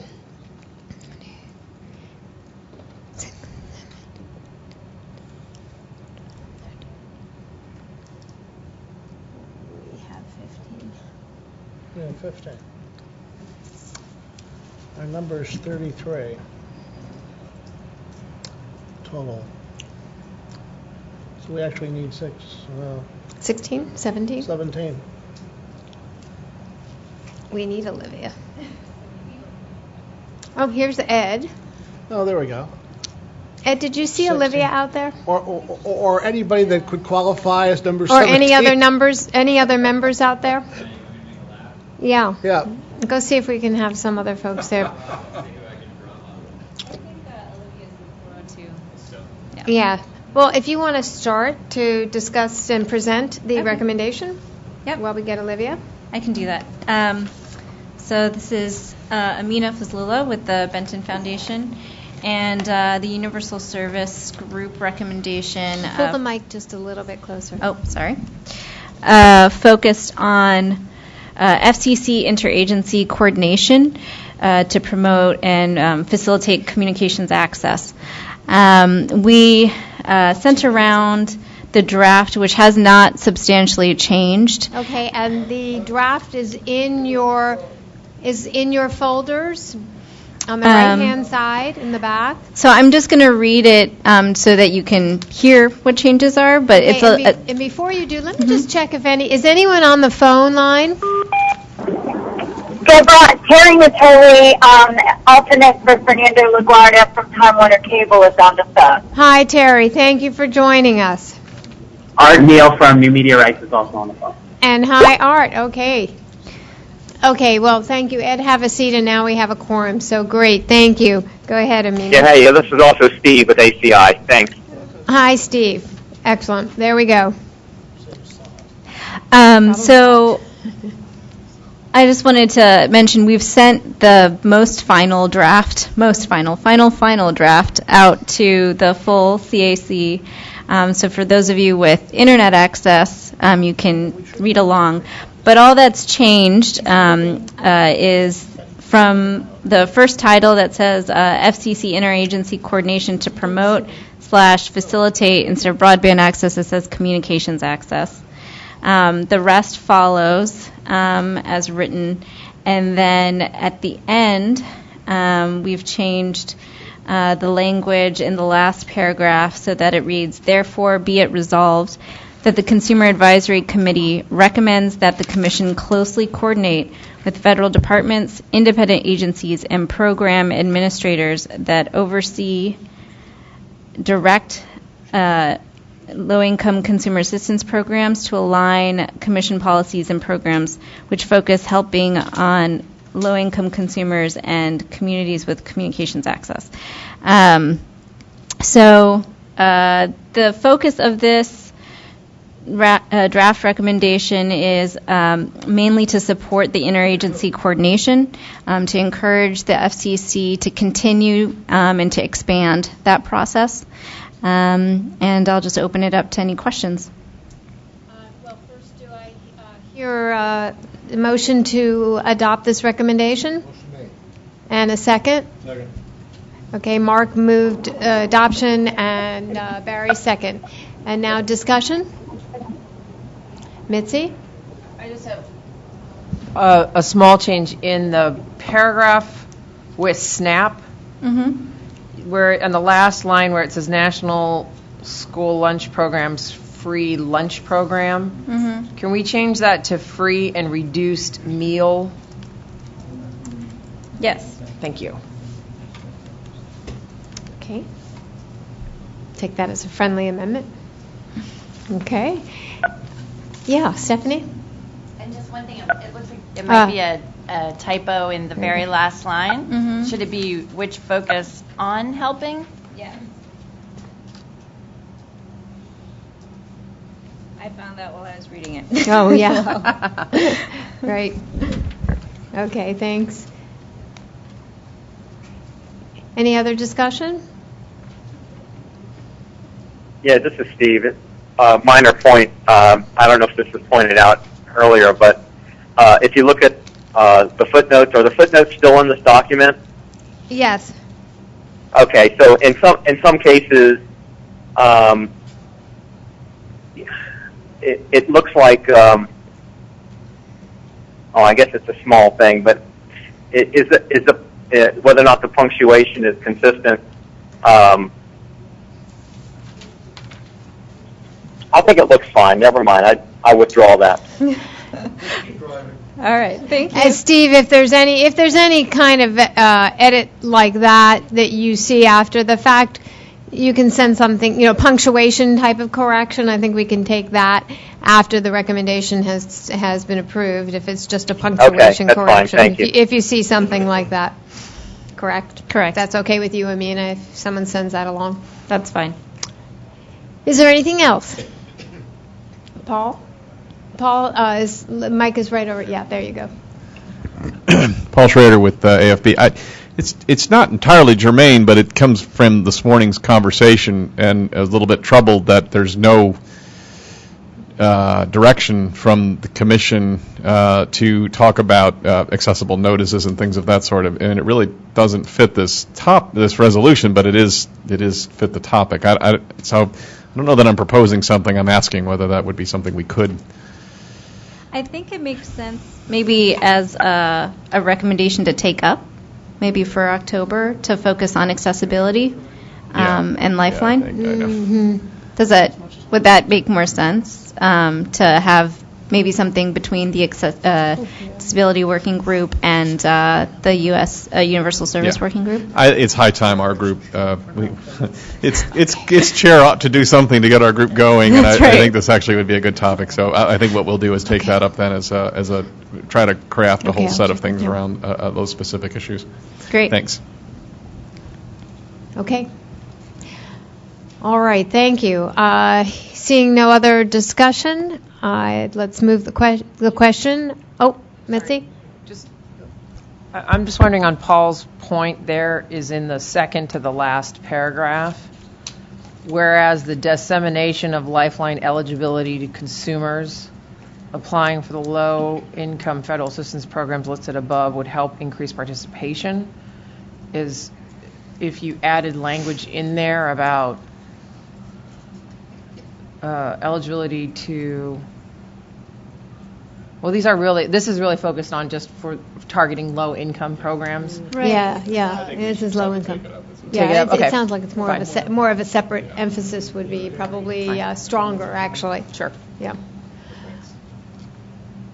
Okay, let's move the question. All those in favor of the recommendation signify by saying aye. And raising Aye. On the phone, I think I heard 2.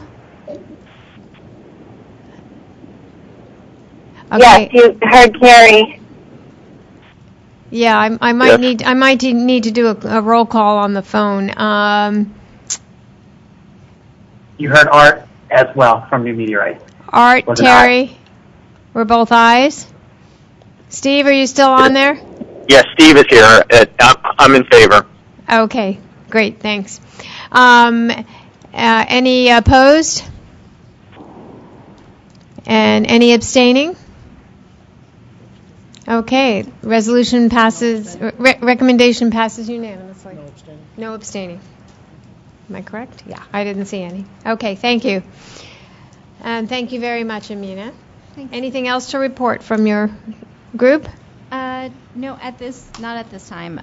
Although it sounds like we'll be planning a recommendation with the Disability Working Group. Okay, very good. Thank you. Breaking news. Right. I can even notice it in the Federal Register today. How about that for a novel thing? Okay, now, Ed, the Consumer Working Group, you have a recommendation as well. And Ed, do you have the hard copies that Betty printed on this one? Scott, I have the ones that she printed earlier today. I just within the last half hour sent around an updated version, so I'm not sure if there's intention to print that or not. Oh, okay, so we probably don't have printed copies of that Okay. one, Scott. Okay. Which is fine. I can read Want us through. to take time to print it now, or do you want to No. just forge ahead? Let's just, Ed, the changes we have are a couple sentences, would you say? Yeah, I don't think it's overly burdensome. I can read through and kind of identify if everybody's comfortable with that. If anybody isn't, we can wait for printed copies to get their way down here. Let's have you read them through. I think that you can do that. Sure. We have most of them in a hard copy, and I think Paul has one as well. In the email that you received this morning. Okay. So Ed, you want to present the recommendation? Sure. I want to start out by thanking John Brault and Chris Beal over at NCL. They did a lot of the background work on getting this together, and they also helped a great deal in putting together the original draft that we started to work from. So kudos to them, and thank you.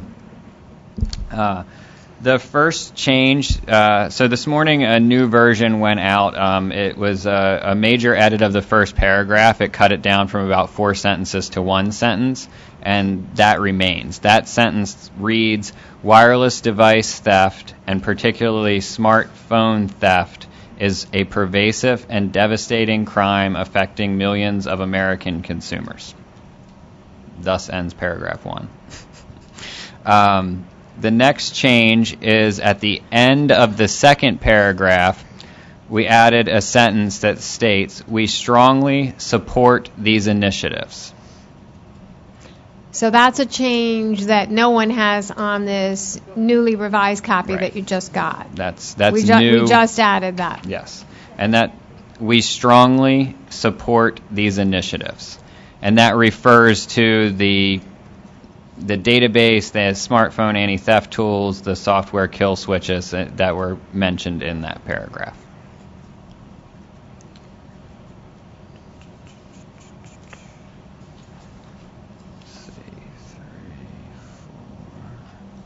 Okay. Then the last change is to action item 7, which is at the very end of the document.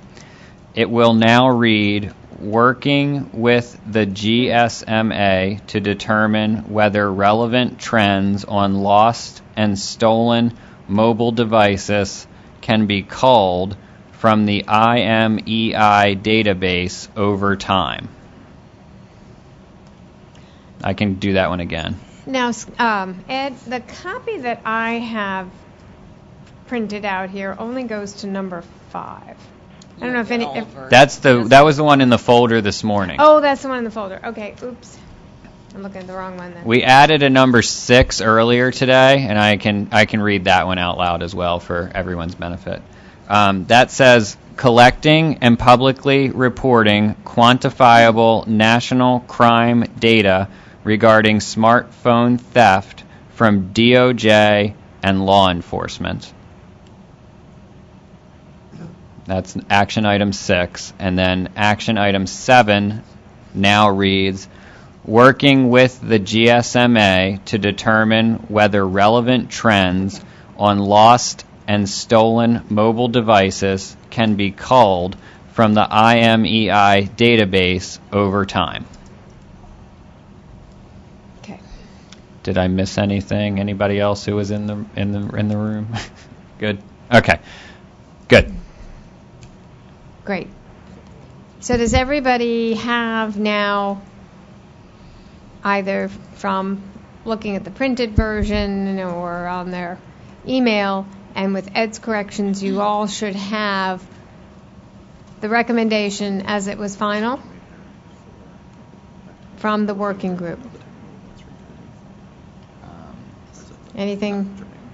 I see John and Ed conferring. Anything else? Yeah, I'll add one more thing. We did fix a typo in number 3 Oh, yes, because right. we had GSMA, but that's not what John just told me about. So Okay, we're just right. going to pile on here.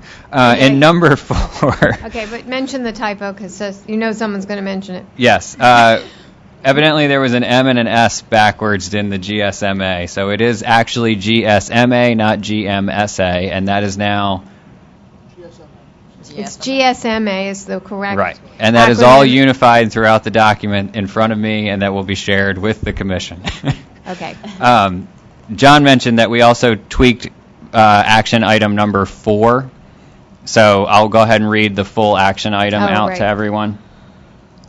Carefully considering recommendations from the Mobile Device Theft Prevention Working Group of the Technology Advisory Committee and adopting policies as appropriate based on those recommendations.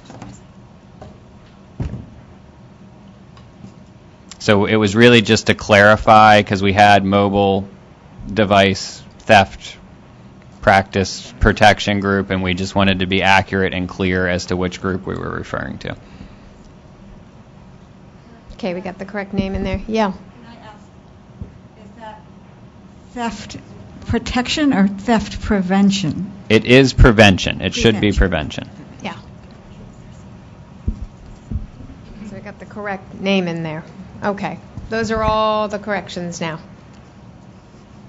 And I apologize that there were so many things that we had to tweak. But you got all the names right now.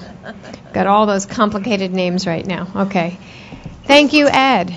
So do I hear a motion to move the adoption of this recommendation? So moved. And a second? Second. So Krista moved, Mark second. Discussion on the recommendation.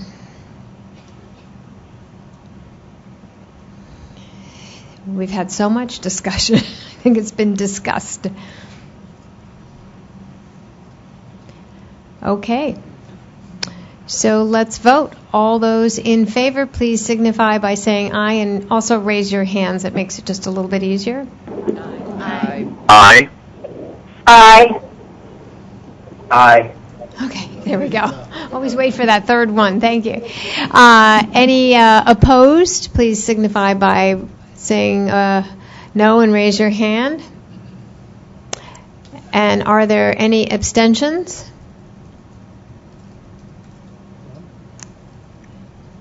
Well, this passes unanimously. 2 in a row. All right. Very good. Good work, working groups. Thank you so much for your recommendations today. We also have, Ed, anything else to report from your working group? I think that we'll be continuing on the panel discussion from earlier today. I think one of our main roles as it pertains to net neutrality has been one of information and sharing information and bringing in different perspectives, and I think that we're a good platform to continue doing that.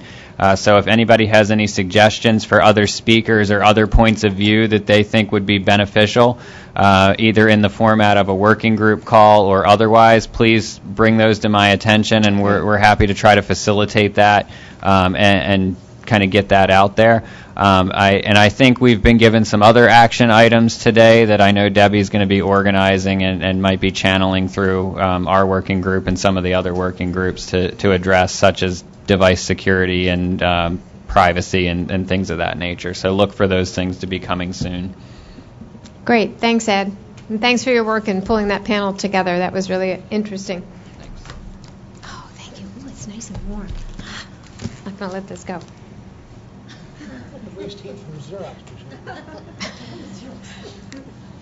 All right, we have, so thank you, Betty. We have the final, this is the final recommendation for, is that the other one, or? Ed has that. He already has this one? Right here. Okay. All right, so. He's got the most final.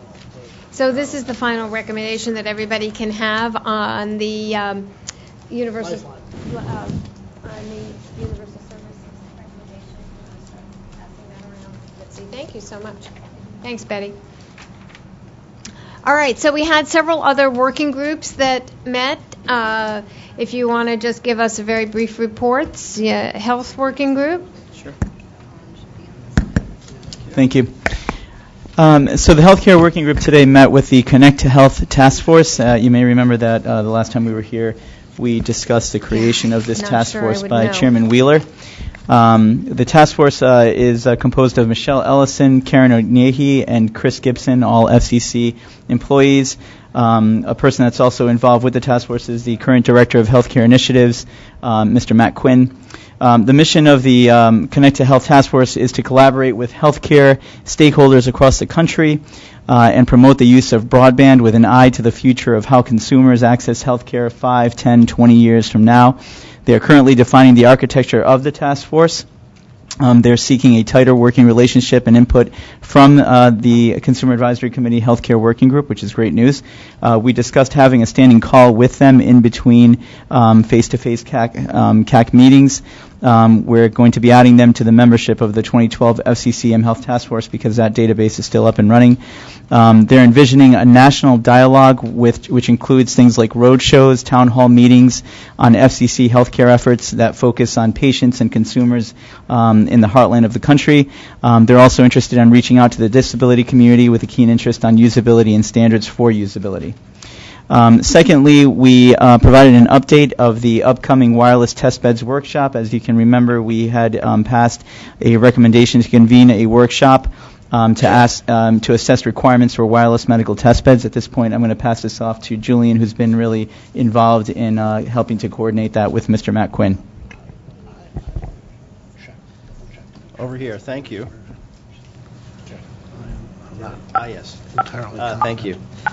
So the recommendation that we had discussed in previous meetings was a recommendation to the FCC for a wireless workshop a workshop on wireless test beds for medical applications or medical devices, and that has progressed within the FCC and now is scheduled for September 9th to be held here in this room.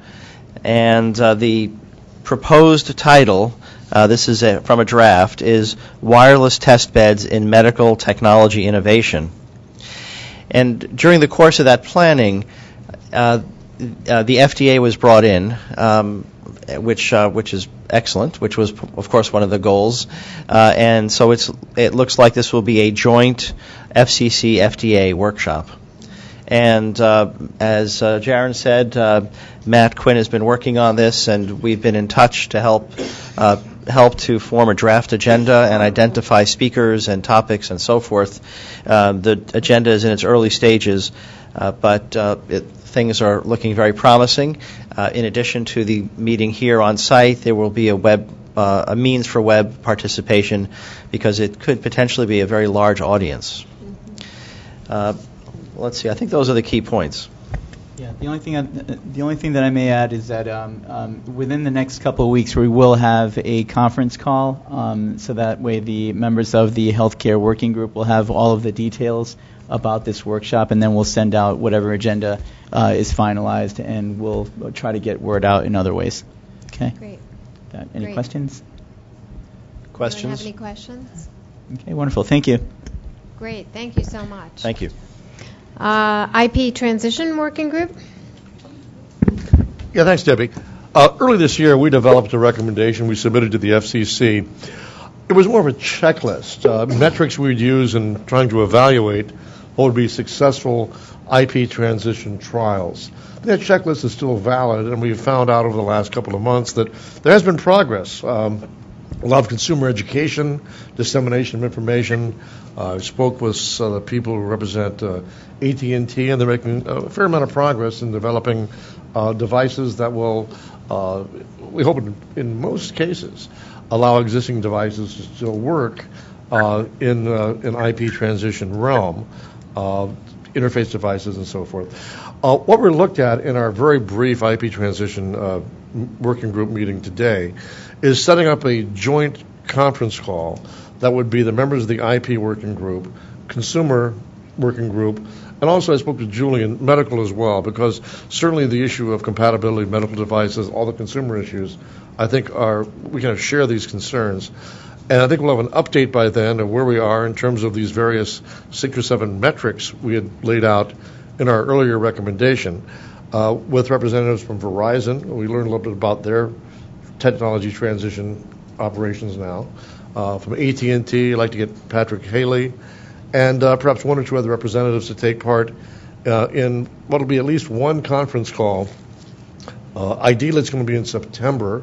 We're looking at the week that starts with a Monday, Labor Day, looking to have a conference call either Wednesday, the 3rd of September, or Thursday, the 4th of September.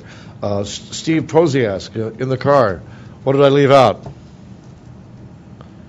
Or, Steve, you still there? Car 54 where?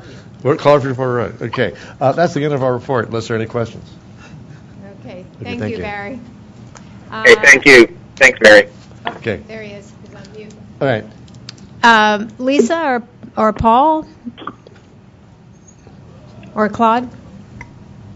I'm sorry, Claude or Paul? Let's see. It's Paul Schrader over here. I've got one. Yeah, Claude and I are the Claude. co-chairs. We opted not to meet today. We have a couple of things that Claude and I did discuss that we're going to try to work on in the ensuing couple of months as we wrap up the CAC and try to have a couple of disability recommendations to go forward. Obviously, we just had a brief address of the one with regard to Lifeline.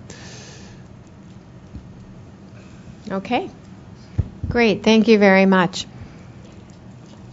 All right. It's our time for public comment. If anyone is in the room and would like to offer any thoughts to the Consumer Advisory Committee. Roger, want to get another shot at the mic? Okay, seeing none. Thank you very much. All right, just a couple of quick announcements. Our next meeting is actually the last one for this Consumer Advisory Committee for this session of our Consumer Advisory Committee. It's October 20th, which is actually a Monday, an unusual day for us to meet, but nonetheless a Monday. And that will mean working backwards for those of you in your working groups. As you know, we like recommendations for the public notice about 5 or 6 weeks in advance, putting us right around the time of Labor Day. So Scott and I will be in touch with dates for working group chairs. That's really not that far off. So it's a good thing to start to think about it right now as you plan your next working group meetings, to keep that in mind. You've already, some of you, talked about your next meetings, recommendations. So think about that now if we want to get some recommendations in before this Consumer Advisory Committee ends its term. And yes, Ed? 5 weeks out for the publishing, and then how many weeks out would you like things for translation to Braille? Yeah, Scott will probably correct me. It's more like 6 weeks out for the public notice, and then it's what, about 2 weeks or 10 days or so? 2 weeks for the actual document. That just boils down to money. The faster I have to have it produced in Braille, the more money it costs. And I can usually do it within a week, but clearly it's better if we have it earlier. Did that answer the question? Yeah, thanks. Okay. Right. So very good. Does anyone have any other issues or questions before we adjourn? This has been a very productive day. Indeed. Great work. It was great to hear from all the commissioners. We had a great panel of network. I think it was the first time, Scott, that we had that many commissioners, on commissioners one day. in one day. They mentioned a lot of issues for us to think about. I don't know if you all took notes, but I did, and I might be getting back to some of the working groups to tell you about some of the issues that I heard them mention. We also know that we have a couple of orders from the bureaus of the cybersecurity and privacy app that they're working on that will come up in August. I'll be in touch with you to see if some of you are interested in following up on that. So thank you all very much. Do I have a motion to adjourn? So moved. All those in favor? All right, let's all go and warm up. All right. Bye-bye, everybody. Enjoy Thanks the rest very of your much. summer. Thank you. See you.